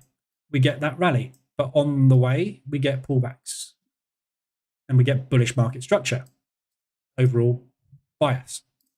The bias is caused by the main 4 drivers, which are interest rates, inflation, GDP, and unemployment. There are tons of other drivers, but the other drivers are lower. Yeah, they're lower of importance. So when you're scorecarding, let's say you got 25 things on your scorecard, you won't have a score of 25 plus or 25 minus. You'll have a weighting, and the weighting for unemployment, GDP, inflation, and interest rates will be higher. So you might give interest rates a plus 10, minus 10. You might give inflation a plus 7, minus 7. And then you'll have other things like building permits. That might have a plus 2, minus 2, because it's not as important as this. So when the interest rates go up, you give it a big score. when the building permits go up, you give it a slightly lower score, because all the building permits mean is that they've given more permits for building houses. Building houses creates employment because you need more builders. Therefore, the unemployment figures should come down. But what the market will do is wait for that to actually happen. Just because I've been issued a building permit doesn't mean I'm going to start building this month, this quarter, or this year. I've been issued a building permit because I want to build something on that plot in 5 years. Block of flats, I'm going to need 500 builders to do that. Because a permit is issued is good, but it doesn't give you any timing. Unemployment rates affect interest rates. As these go up, they put pressure on not doing that. When you do that, it causes that. So if we see unemployment coming down and being negatives, it means the banks have the ability, if they need to increase interest rates without having too much negative impact on unemployment. Unemployment figures affect the gross domestic product, because if you've got higher unemployment, businesses are making less money, which brings the gross domestic product down, which has a knock-on effect on inflation. Inflation going up makes everybody poorer. So the only way you can stop that is by putting interest rates up, encouraging people to save and not spend, which brings inflation down because businesses charge less for their products. But unfortunately, that creates lower GDP and puts people out of jobs, because the first thing to happen is jobs go when businesses start to not make as much money. Yeah. So you see how these all have knock-on effect on each other, which is why these are the four main, what we call fundamental drivers, because these are what affect everything to do with this. And this is what makes you either attractive or not attractive to investment. Investment is money in the currency. If somebody wants to invest in you or store money in you, your currency value increases. This is why interest rates are the key driver for FX markets. So if you've got inflation coming down too fast, which again is another problem, better problem to have at the moment, but if that comes down too fast, you end up deflating everything, which causes a knock-on effect on that and that. It means you need to bring that down faster. But if you bring that down too quick, other thing, I'm not going to go into the exact details of it, because you need to do an economics degree, and I don't have one. But these are the basics, yeah. So as you can see, it's just a case of everything affects everything. So to answer the question, what are the economic trade-offs? Those are the economic trade-offs. If you leave this too high, and the reason the banks are focused on this all the time, and this is what you hear them talk about all the time, is this is what causes crashes in the housing market. So the most volatile part of any country's economy, month, is directly related to that. My mortgage is an example. When I started borrowing my mortgage, I fixed it for 5 years, and the interest rate at the time was 0.25. So my bank gave me a 1.85% mortgage rate. Yeah. The interest rate on the pound now is 4.5%, going up to 4.75% tomorrow, or maybe 5, right? So if I went to my bank today and said, can I borrow X £100,000, please? They would be saying, no problem. You can have it for 6.25%. Yeah. Difference between those two is probably £500 to £700 per month on my mortgage payment. If I have a fixed income of £2,500 a month, that's a big difference. That's a 25% increase on what I'm paid. My salary's not going up just because the mortgage rates are going up. In fact, businesses are finding it more difficult. They're laying people off. Unemployment rises. But as this goes up, that goes up. What happens is the housing market can't sustain itself, because I can't afford to buy my house now. So when I remortgage, I have to look at it and go, sorry, love, we've got to move. So you end up selling your house because you have to buy something cheaper to get a mortgage, because the mortgage valuations will have changed and everything is more expensive. And they will say, sorry, 5 years ago you could afford it, but now you can't. So you've got to sell your house. What happens when everybody tries to sell their house at the same time? There's too much competition. When there's too much competition, everybody has to reduce their prices to be more competitive. So the housing market starts to roll over, the bubble starts to burst.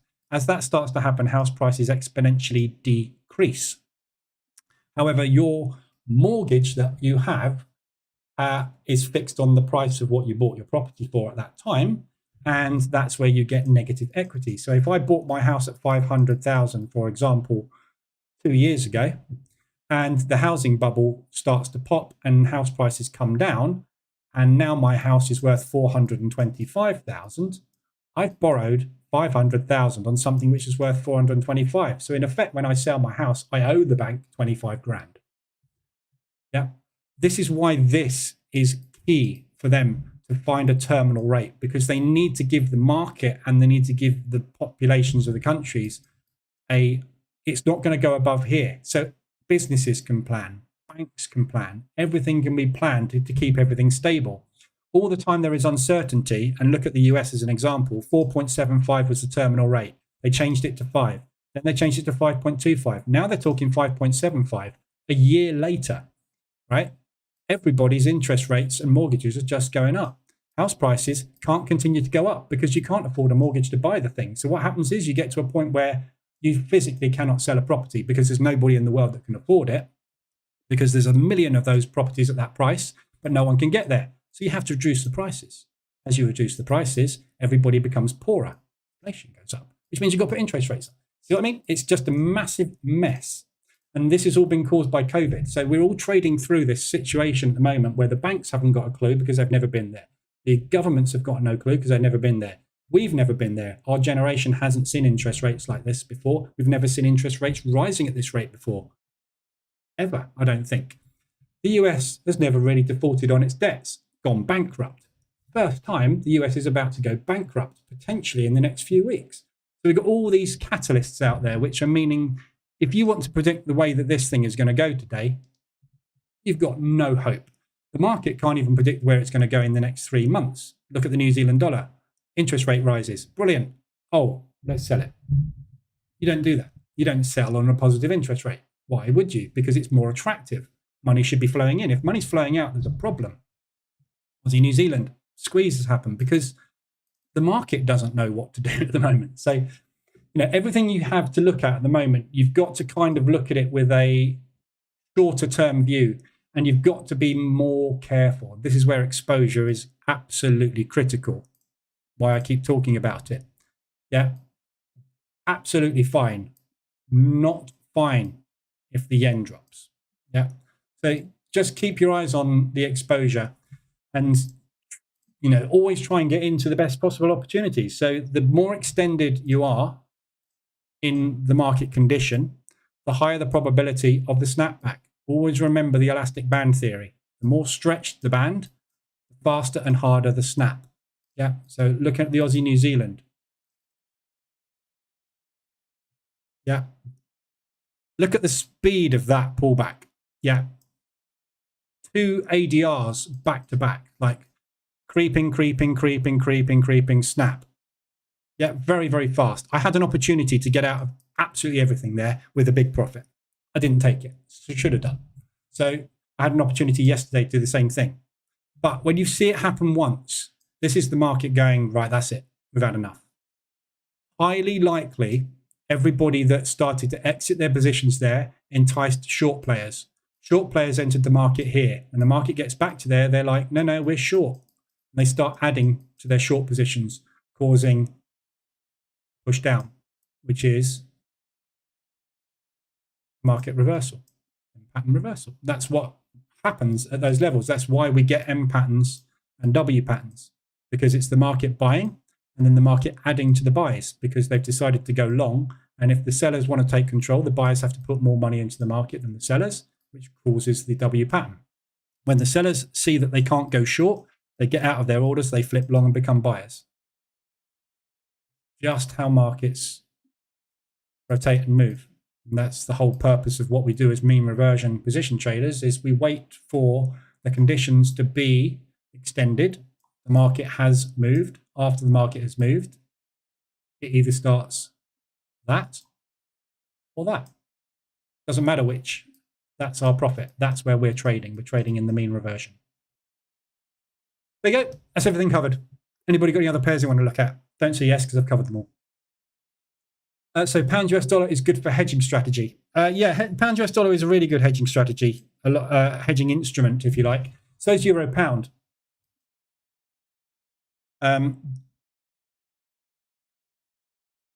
Everything that is kind of sideways and has a lot of movement up and down is good.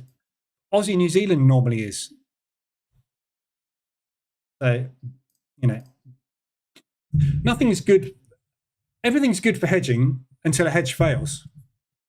Same as everything. There's, you know, and I've had this conversation before in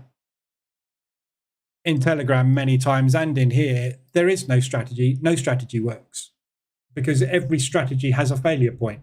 And the problem with people is we got some people in Telegram, you know, that come in and go and talk about lots of things. And I've seen it so many times where people are just system hopping. There's people in the Telegram group right now who I know are not going to be there in a month's time because they are serial system hoppers. Because they haven't found that strategy that works. There isn't one. There is no strategy that works consistently. The only thing that works consistently is support and resistance. And that has a failure rate of 50%. So more than 50% a lot of the time. But the beauty of support and resistance is the risk reward is very achievable on a support and resistance. Because if you think about a support and resistance strategy, when the trade works, and you hit a support and you take a support bounce, it either is a flag break failure or a double bottom. If it's a double bottom, it's either a reversal or part of or the start of a range. So your risk reward on support resistance is really easy to achieve. If it's a bounce and failure, you can get a 1.5 hour out of that, no problem. Most of the time, because when it bounces, and it normally does, because every time there is a market change there, limit orders are set in place to trigger. So when those limit orders trigger, you get a bounce. So this is mean reversion. Again, you know, this is why we're mean reversion traders. 80% of the time the market spends in mean reversion in one shape or form. So everybody's looking for that strategy that gives them a very high strike rate and a very high return. That's the thing that doesn't exist. It can't exist. Every hedging strategy works brilliantly when the market's ranging. When it goes into a trend, it fails. So 20% of the time, hedging strategies will go into massive drawdown.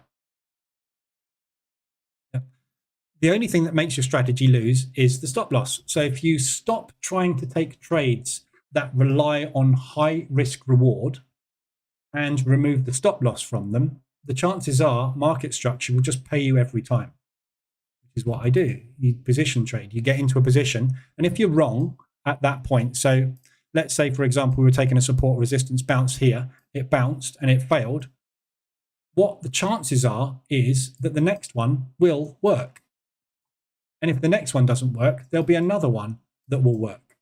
So if you get in there, you get in there, and you get in there, the probabilities of that pullback happening, because the move has been so strong in one direction, the market is so stretched and ready to take profit on their trade, is massively high, which is why the vast majority of your position trades, you will find, consist of 2 to 3 trades. Because for the market to go beyond the need to get into 2 to 3 trades, it has to have moved 3 ADR or more. 3 ADR push in one direction is unsustainable because there is so much profit on the table, they have to take a move back in the opposite direction to take profit, which causes the sellers to come into the market, which causes the pullback to continue. The time that doesn't happen is when you get a fundamental shift at the wrong time. Pound CAD ADR, pound's not doing well today. Shouldn't have got out of that pound US dollar, never mind. ADR on the pound US, pound CAD. So yeah, it's just all, you know, it doesn't matter if you pick a hedging strategy. So if you say, yeah, pound US dollar, it's great for hedging. It'll be great for hedging until it's not great for hedging. And then you'll go, doesn't work for hedging. I'll try something else. It does work for hedging. Not all the time. Same as everything out there. That's why I say there's no strategy that works. Every course you take teaches you the same thing. If you take trades at these levels with these conditions, it will work sometimes. It won't work sometimes. But as a human being, when things don't work, we try to fix them. It's human nature. You cannot fix something with a random 50% probability, like a market, any market. Everything is random. And there's, again, I have these conversations all the time. I had one in Telegram. Have you thought about putting a filter on this to make it more reliable? No, because if I use a 20 or 200 period moving average and only buy this, are you telling me that that short shouldn't have been taken? That short shouldn't have been taken? That short shouldn't have been taken? Well, how's that improved my strategy? I've just lost 3 trades. Another short there. Well done. You filtered that one out. But I would have just taken a second there and got out there. So what does it matter? Yeah, it's just what happened yesterday. And again, somebody contacted me about the opening range breakout EA. What you need to do is put a filter on it. If yesterday was a bull candle, just tell it to take longs. What the hell has it got to do with anything, what that did yesterday? Yeah. Well, if it was a bull day, it's more likely to be a bull day today, is it? Let's have a look. Bull day. Didn't go anywhere. Bull day. Bear day. Nowhere. Nowhere. Bear day. Oh, we should definitely have a bull day, should we? Brilliant. We should have another bull day. No, it was a bear. It was a bull. Wait, bear day. Should have another bear day. No, we had a bull day. Oh, we had a bull day, so we need to buy it, do we? No. All right. Well, we had a bear day there, so let's buy it. Let's sell it again, shall we? All right. Oh, whoops. Utter rubbish. What happened there has got absolutely nothing to do with what's going to happen on this day, because this day is a new day. Completely different orders sitting on the books, completely random market movement. We have no idea whether this took the banks to a positive or a negative position. If it took them to a positive position, they will probably exit. If it took them to a negative position, they will probably drive. Unless you know someone sitting in the bank that knows exactly what the balance of our market orders is at the end of the Asian session, meaning which way they're going to take it in London, no one's going to help you pick the direction of where this thing is going today. And that's one bank out of 10 banks that drive this market. So unless you have an insider sitting on the market maker desk in 10 banks feeding you information by the minute on which way they're going, the odds of every single candle closure is 50-50 up or down through the next period of time. That's all we know. We know it's going to go up. We know it's going to go down. You can't predict it. I can't predict it. No one can predict it. Every strategy, every course you buy tries to predict the future. I haven't got a crystal ball. Neither of you. John Wick has. But even though I've asked John Wick many times which way the market's going, he doesn't seem to have a clue. So I just give up asking and just get in the market and get out when it gets into profit. But every strategy in the world will teach you to use one of these. The only thing that does is get you out of the market. If you place that in a negative position, that is the result you will achieve. If you don't place that in the market, you won't get out with a negative position. You just have to wait for the next one. That's what I do. And yes, you live in drawdown. But it's better living in drawdown than living in loss, in my opinion. It's all connected. Yes, it is. Everything in fundamentals. And again, fundamentals, it's like tomorrow, right? People say, well, you can use fundamentals then. Oh, okay, brilliant. So we just had a green number come out on the pound. What's happened to the pound? The New Zealand dollar increased their interest rates. What happened to the New Zealand dollar? The US dollar had bad news. What the hell has that got to do with anything? Right now, fundamentals mean absolutely nothing. The SMB is going to put their rates up to 1.75 tomorrow. Brilliant. Let's buy the Swiss. Actually, no, we're going to go 1.5. Boom. Absolutely nothing that can predict what's going to happen tomorrow. I have no clue whether that is going to go up or down tomorrow. I feel it's going to go up. I think it's going to go up. The likelihood of what's going on with the inflation figures for the Swiss, probably going to go up. I've no idea what it will do. It might absolutely go like that and nothing tomorrow. But the guy that's seen a bull candle yesterday, he'll be buying that tomorrow because obviously there's bull candles, so you should buy it. It's long. You know, I think when you think about it, and when I talk about it like that, it's ludicrous, ridiculous. Just because you had a bull day or a bear day, or a bull candle or a bear candle. Hey, look, we've got a massive shooting star at the highs. Brilliant. It's definitely a sell. Bang. Oh, why didn't that work? Because the odds at that particular point in time where you hit that button were 50% as to whether it would do that or that. Just because that candle happened doesn't mean it's going down. What that candle should be telling you is, Jesus, there's a lot of buyers there. They didn't win that round, but we know there's a lot of buyers there. People don't think like that. But the odds are, yes, the buyers didn't win that round. Who's going to win the next round on the next candle? I don't know. Neither do you. So as soon as you stop trying to get that right, all of a sudden, you just wait for the money to come in and you bank it when it does. You just got to survive the squeezes. That's it. As we know. Colonel Pinecone, Aussie CAD, I've already covered that. I don't know. It's coming down at the moment. I'll be selling the Aussie, but I'll be selling the CAD as well. So wait for it to get to a level you think is a good buy. Anywhere down there, ADR, and then buy it. And then get out up there. If after that reversal alert, it pushes back up into there, that'd be probably a good place to sell it, maybe. I don't know. I don't know. It's time, gold. Oh, no, that's the wrong one. Where's gold? There it is. I haven't done gold for days, have I? Haven't been here for days. Gold. So gold is a US dollar cross, as we know. At the moment, it's been sideways since the 18th of May. It's reliant on, obviously, what happens with the US. So at the moment, the only catalysts we've got coming up are Powell this afternoon at 3 o'clock.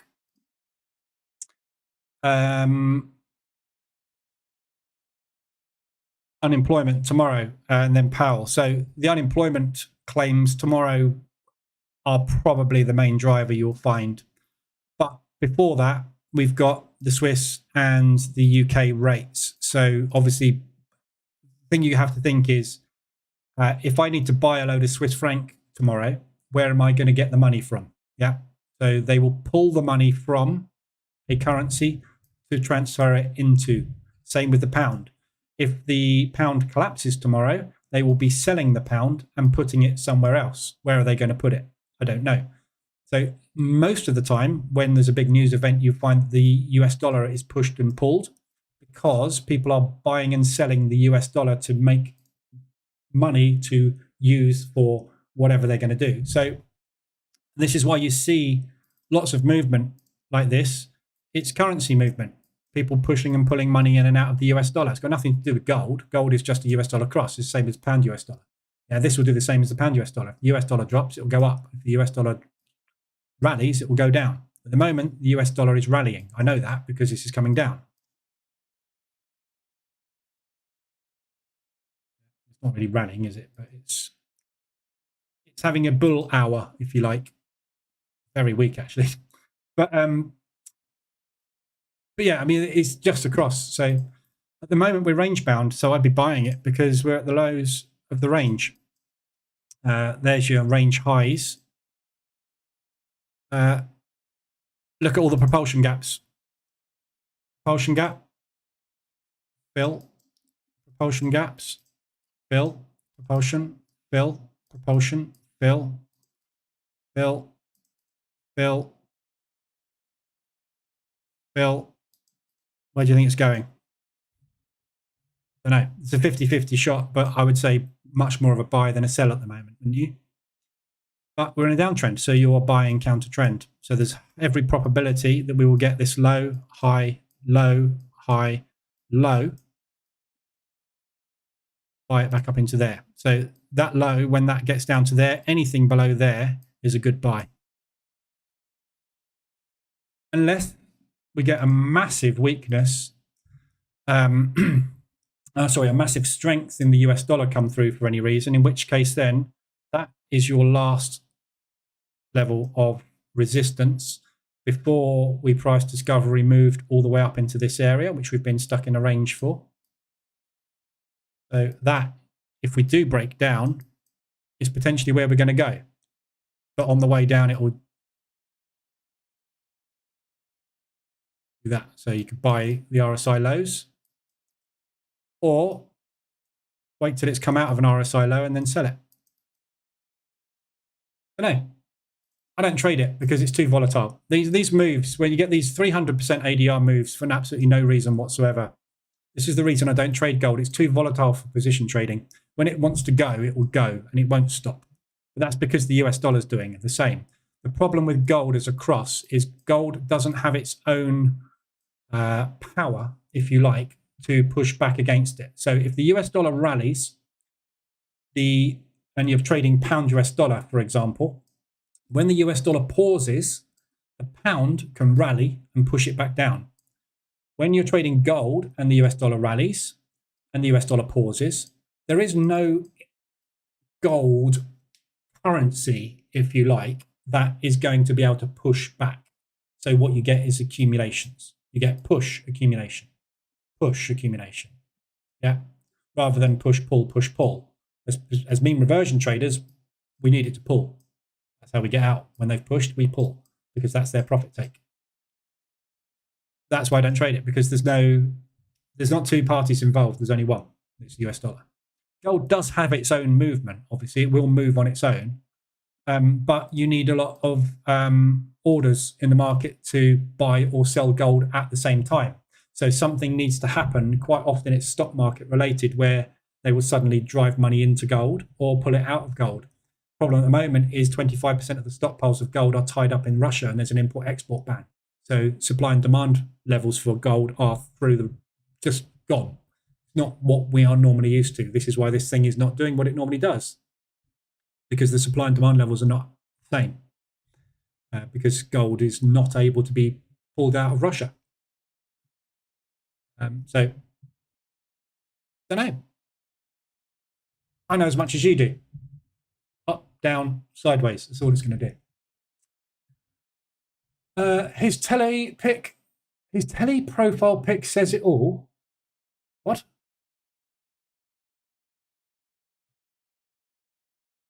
Who are you talking about, Brian? Me?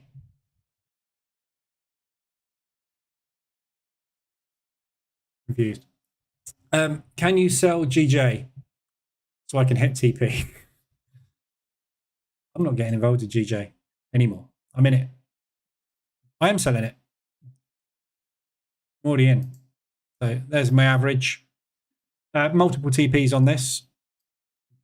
Again, these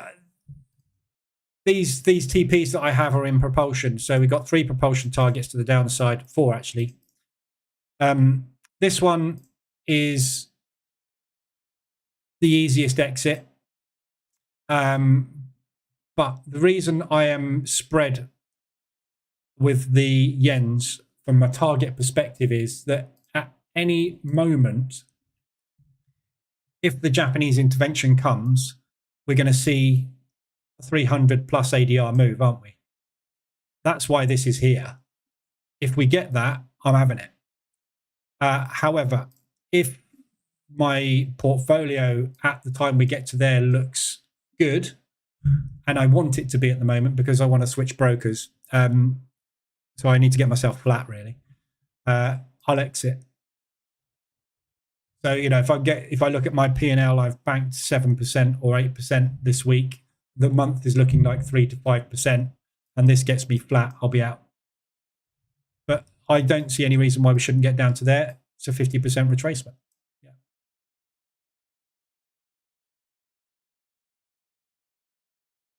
That propulsion is 50 to 61.8.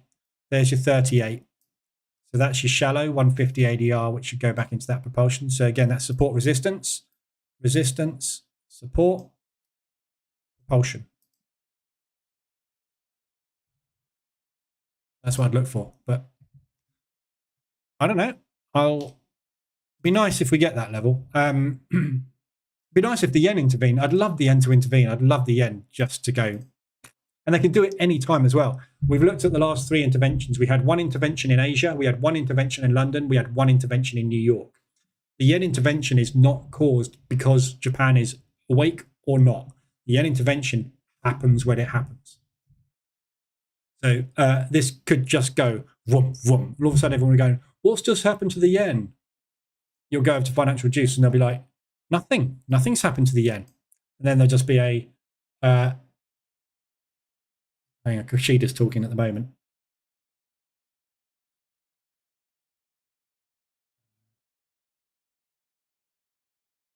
Saying anything. Positive moves are appearing in Japanese economy.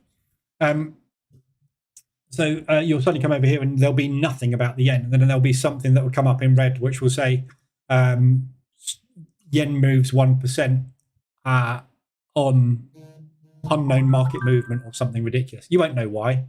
It's obvious. But they will then come out straight afterward and say, we are not aware of any manipulation in the Forex markets, i.e. nothing to do with us. But it's obviously is because there's nobody else that's going to do it, is there? But yeah, that's the only reason I've got long targets on this. In case it happens, highly likely I'll be out before that. But, you know, we had a 175. Well, I mean, look at the Aussie dollar yen yesterday. What did we get on that yesterday? 184 of 100. So that's 185 ADR, 185% ADR move. Yeah. So if you think about on a normal day, when we get an ADR hit, the ADR hit sometimes is 100, but a lot of the times ADR hits are 125, 150, 175. That's 175 ADR. Absolutely no reason why that can't get hit today, especially after what we've just had with the CPI figures this morning for the pound. Yeah, they're green. It's not happy. The market, I think, is reacting here, thinking we need a bigger interest rate rise tomorrow. And I don't think the Bank of England are going to do it. So therefore, the market is scaling out in the fact that they are not happy about what they're going to get with interest rates tomorrow. We could well get a 175 ADR. And then tomorrow, the Bank of England will surprise everybody. We'll have a 200 ADR upside move. We'll be above that high, which will pee off the Japanese and cause the intervention. Yeah. There's something at the moment. Doesn't matter what I say. It's got nothing to do with me, has it, at the end of the day? The news is going to drive this up or down. Whether the market is positioned long or short on it is irrelevant. They will carry on positioning themselves in the positions they do. They trade the same way as this. Yeah, they scale in and out of positions. It's the word, you know, dollar cost averaging comes from the markets. The market is a market terminology. The investment houses use dollar cost averaging. You go onto Bloomberg, you'll hear the investment heads saying we are DCAing into this instrument. They are doing exactly this because they have no control over where it goes. But they have analysts which know the likelihood of movement. If you've got a likelihood of movement of 51% on a scorecard, you buy it. Yeah. Look at the pound. 52% of analysts are saying you should be buying the pound at the moment. Yeah. That's an edge. It's 2% edge. Is it right or wrong? Don't know. But they will scale in and out of it dependent on what happens. Yeah. That 52% long analysis in the futures market at the moment is saying that the pound is a buy. If tomorrow the interest rates come out as a freeze, they're wrong. Banks, institutions get it wrong all the time, except they don't just suddenly take a massive loss on something and make sure that they get themselves back out of it. But they've got the power to buy it. They've got the power to dump 50 million in there and move those candles. Yeah. If you had a position like this right now and you're in a bank and go, we're that far away from getting out of that pound yen with a 1% loss. All right, brilliant. Dump 50 million. Get out. They can do that because they can. They've got the money in the bank to be able to move these candles. Each of these candles costs hundreds of thousands stroke millions to form. If you have enough to form 3 down candles for 3 hours, you can do it. Market makers can do whatever the hell they want. We can't control it. We can't predict it. So we have to hope that the model they usually use, which is push, pull, carries on. as long as that model carries on, i.e. they make money on the moves they've just made, we will do the same. That's all I'm doing, and that's all that the market ever does. And this is kind of what I was saying to somebody in Telegram yesterday. Don't give up trading. If you want to, if you've been going at this for 5 years and you still haven't cracked it, don't give up. Just understand why you haven't cracked it. Yeah, it's a puzzle without a combination. You can't crack it. There is no solution to predicting market movement. You get in, you get out. That's it. You just have to have a way to get in and get out that you've proven to be profitable long term. That's all it is. There is no magic bullet. There's no holy grail. There's no system or strategy with a strike rate above 50% that's going to hold and keep you interested long enough to stay there, which is why you system hop. You get a system, a strategy, you back test it, it's got a great strike rate, you trade it for 2 weeks and it has a loss of 75%. On to the next. Yeah, the next 10 trades on that were winners. You just didn't take them because you threw it away.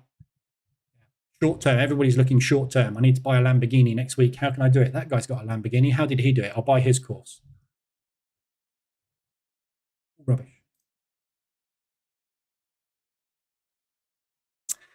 Right, that's me done for the day. Mr. Daily Candle. That's not a daily candle. My profile pic is just a candle. That's the other thing about candlesticks, yeah? If I was to show you this now, took a screenshot of that and put that up there, right? And posted it in Telegram and said, what time frame is this? No one on the planet can tell me that. Yes, people will guess it because there is only a certain number of time frames. But that candlestick pattern there could be 1 minute, hourly, daily, weekly, monthly, 4 hour, 10 minute, 7 hour. I don't know. There's all sorts of weird time frames in MT5 now that nobody ever looks at. But at the end of the day, all that is a representation of price over time. As humans, we like to compartmentalize movement into a measurable thing. We call it a candlestick. But that is just saying that the market opened there, and in the period of time that I've decided to look at on this chart, it moved up to there and then it closed there. It had an open, a high, a low, and a close. Now, it had a completely different shape. It's bearish. It was bullish a minute ago. So I mean, what, you know, my logo is like a bull candle, bear candle, bull candle, bear candle, bull candle, bull candle, reversal alert. That candle has got nothing to do with what's going to happen next. That's the logo. It's the candle. What broker am I moving to? I don't know. I hate moving brokers. I'm just getting fed up with. I don't robo Forex. I'm absolutely happy with from a position trading perspective. However, for scalping, I'm getting too many disconnects, and when the market disconnects, it usually happens when there's large volume, and large volume is the open. If they're going to disconnect me constantly, as you saw this morning at the open of the market, when I'm trying to trade, I can't trade. So I'm just looking for the scalping strategy. It doesn't matter. I might go back to DOW. DOW are my the broker I use for my kind of long-term investment strategy on the S&P 500, which I'm still not running at the minute, but I will be. But that is only 1 to 30 leverage, but I don't need more than 1 to 30 leverage to scalp. It's irrelevant, isn't it? 1 to 30 is enough to get into a trade because I'm only entering a trade. So I might go back to DOW because I never had any issues with DOW. But then again, I never had any issues with Axie. They started giving me issues. I never had any issues with Robo Forex. Last few months, I've had issues with Robo Forex. I might go to DOW and DOW is the same. All brokers are the same. It's all based on technology. It's computers. If their computers start to get wobbly, connections start to get wobbly. If connections get wobbly, you go, oh, I'm going to move. You move to someone else. They use computers. You know, it doesn't matter what you do. The other thing I've noticed about them as well, as you can see, I'm getting some really bad overnight swaps. So you can see the trades on the screen here. Look, yeah, I got stopped out there. I got stopped out there. Yeah, market closed there, opened there. I got stopped out there. Yeah, here the market closed there, opened there. This is not even the swap. That's the swap. This is where I got stopped out 2 hours before the swap. They spread the market. 28 pips, half an ADR. Half an ADR on this is 31 pips. They spread the market, half an ADR, took me out. Price never got anywhere near it. So I got in here, went sideways for a day. They stopped me out for a loss. That's where my stop loss was. Went sideways for another day, got in again. They stopped me out for another loss. Went sideways. Just about, if you look at my stop, right? If I draw a line on my stop loss, I had one there and one there. Yeah. So admittedly, that position would have stopped me out the day after. That position, even on that day, it didn't stop me out until there. All brokers do this. Yeah. The overnight swap. If you have a stop loss in the market on the overnight swap, you will at some point get caught out on an overnight hold. Happens all brokers. Every broker under the sun does it. There is light liquidity. Some of the times it is legitimate. Most of the time it's manipulation to take the money, which is in your contract. You allow them, you tell them that you are happy for them to execute your order at the price they deem fit. If you put an order in the market as a stop loss and they deem fit to execute that order, they will. You've signed a contract to tell them they can do that. Read it. No one reads their contract with their broker. Read it. You never want to trade again. You are basically handing them every penny that you put into that account, and you are giving them full rights to take it away from you at any time they deem fit. If you use a stop loss, they cannot execute an order. They can only execute an order that you place in the market. Don't place that order, they can't execute it. They can spread it as much as they want, but they can't execute. But if they spread it so much that it takes you to a margin call, they will execute it. So again, leverage. If you have a 1 to 30 leverage and they spread the market across 5 instruments you're doing an overnight hold on, and that takes you to a margin call, they'll close your positions. And you'll wake up in the morning and go, why is everything closed? You margin called. You'll have an email in your inbox telling you margin called. And that's only because of the spread. Imagine getting into a trade, right, with a stop loss of quarter of an ADR and then spreading it by 1 ADR overnight. Yeah, that's 3 times your stop loss. And then it comes down here. It didn't move, look, right? There. Candle, they never got anywhere near it. That candle went down, not up. There's nothing you can do about it. And again, these are things that people don't find out until they start trading a strategy and go, hang on a minute, this strategy doesn't work. Or they buy an EA. And in the back testing, the EA works beautifully. Yeah? How many times have you done that? Bought an EA and works beautifully. Put it on a live chart. Why doesn't that work? Because the brokers are not going to give you the price in the back test. Of course they're not. Because they're a bookmaker, basically. A broker is a bookmaker. Yeah?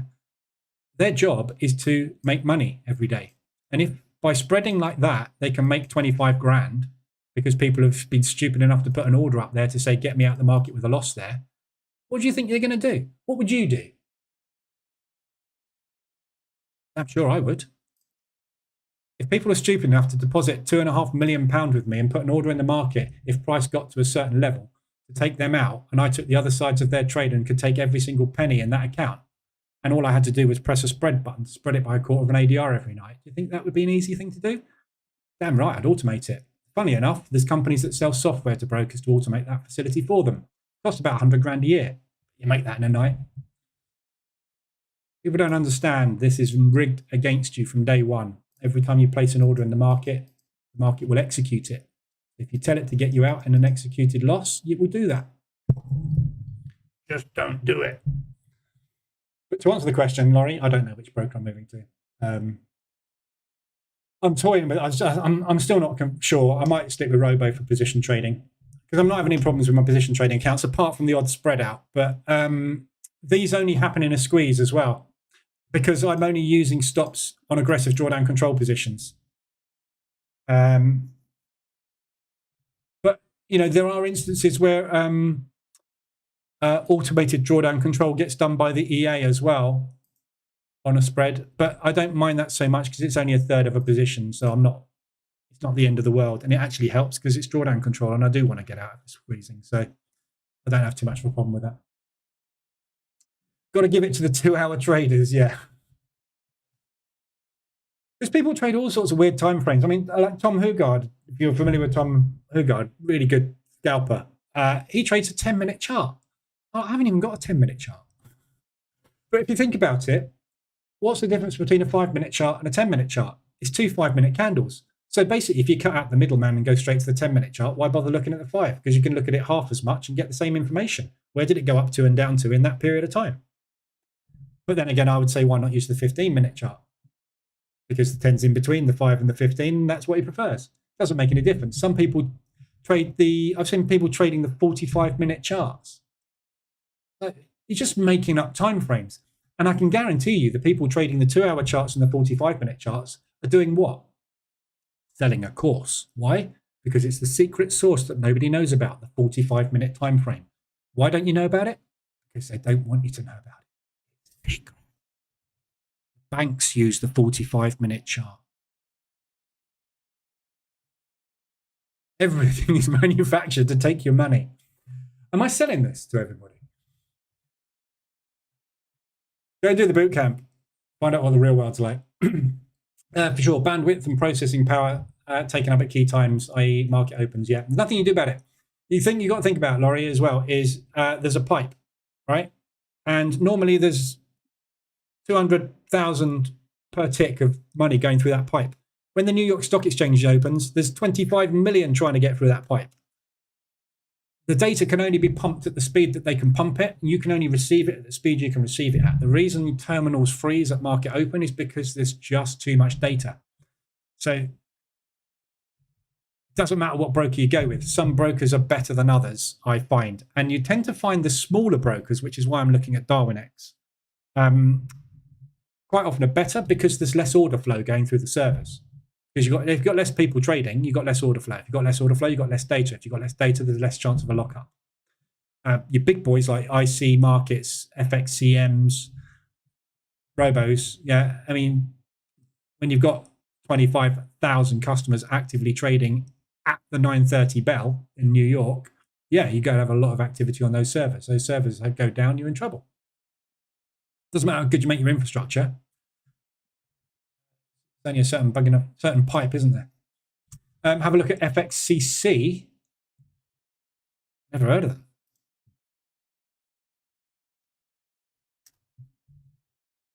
You mean FXCM? Oh, FXCC.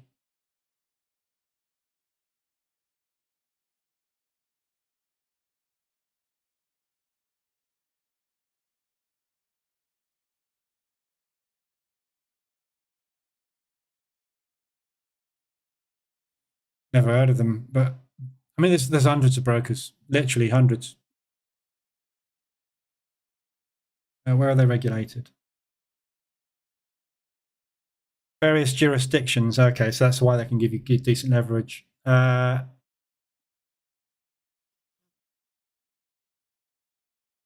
Nevis. Cyprus. Okay. Yeah, I mean, they might be good. This is you jump out the frying pan into the fire with brokers, which is why I recommend Robo Forex, because I know them, and although they've got their downsides, if you're position trading, it doesn't matter. Spreads don't come into it. Your commission is important, but your spreads are irrelevant in position trading because you're not holding positions for minutes. You're holding them for hours and days. Not really important. Market execution time, not really important. Whether I get there or there as an entry, doesn't matter in the grand scheme of things. I'm looking for a movement of ADR. Doesn't make any difference. Scalping, it does.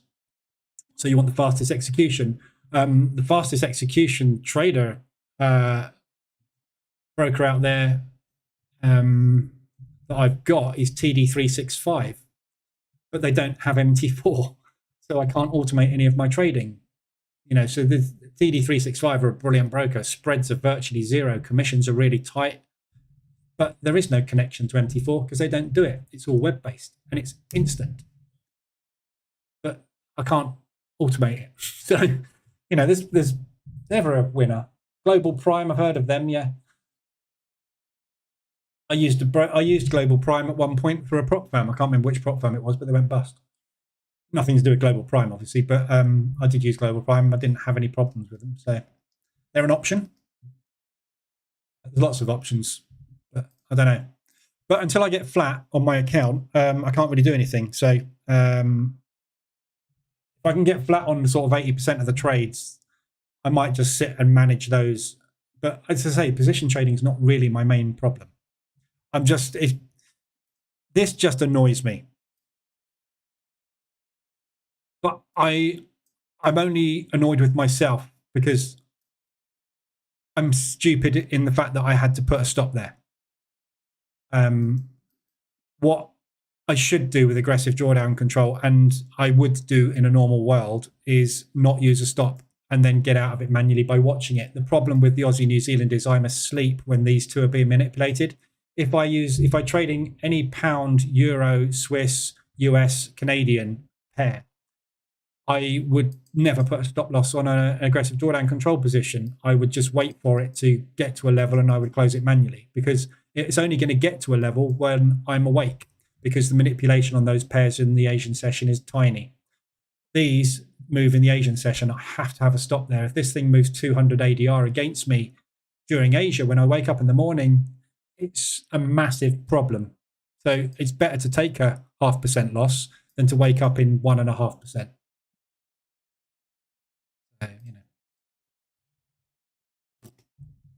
Problem with no solution, basically. Why not exclude those pairs? Because that excludes half the FX world.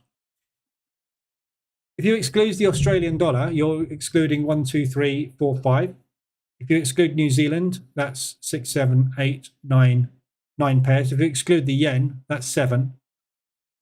Yeah, you're excluding 50% of your possible profit.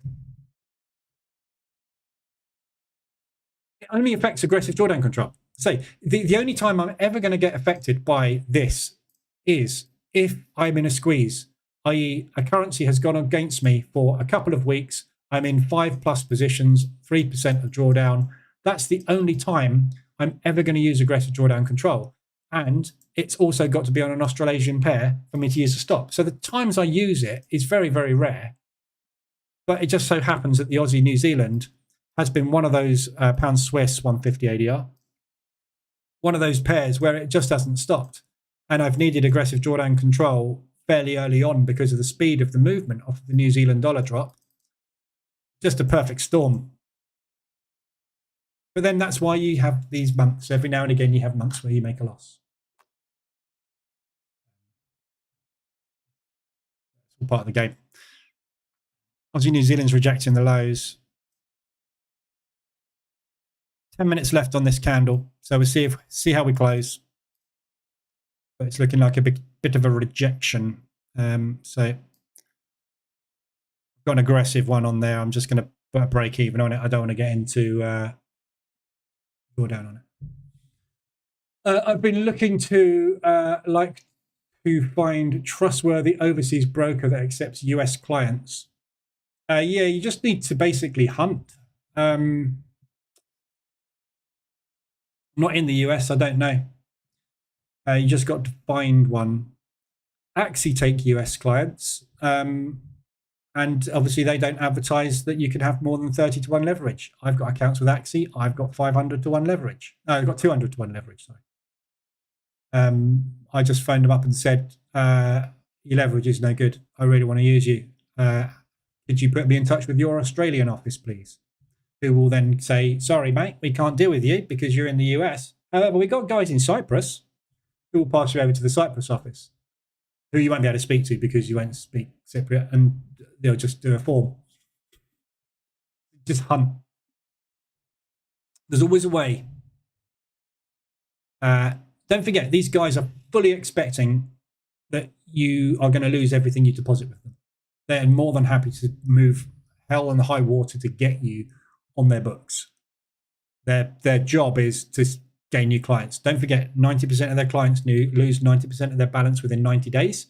Therefore, every 90 days, they have to replace every client.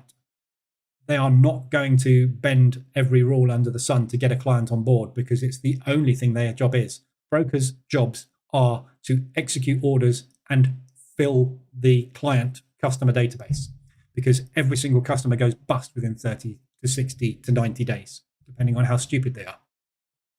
And then they come back and do it again. And then they come back and do it again. And then they come back and do it again. And then they go to this website called the Market Structured Trader and realize there's a PDF on the top that explains why they keep doing that. They download the PDF and they go, oh, I'm consciously incompetent.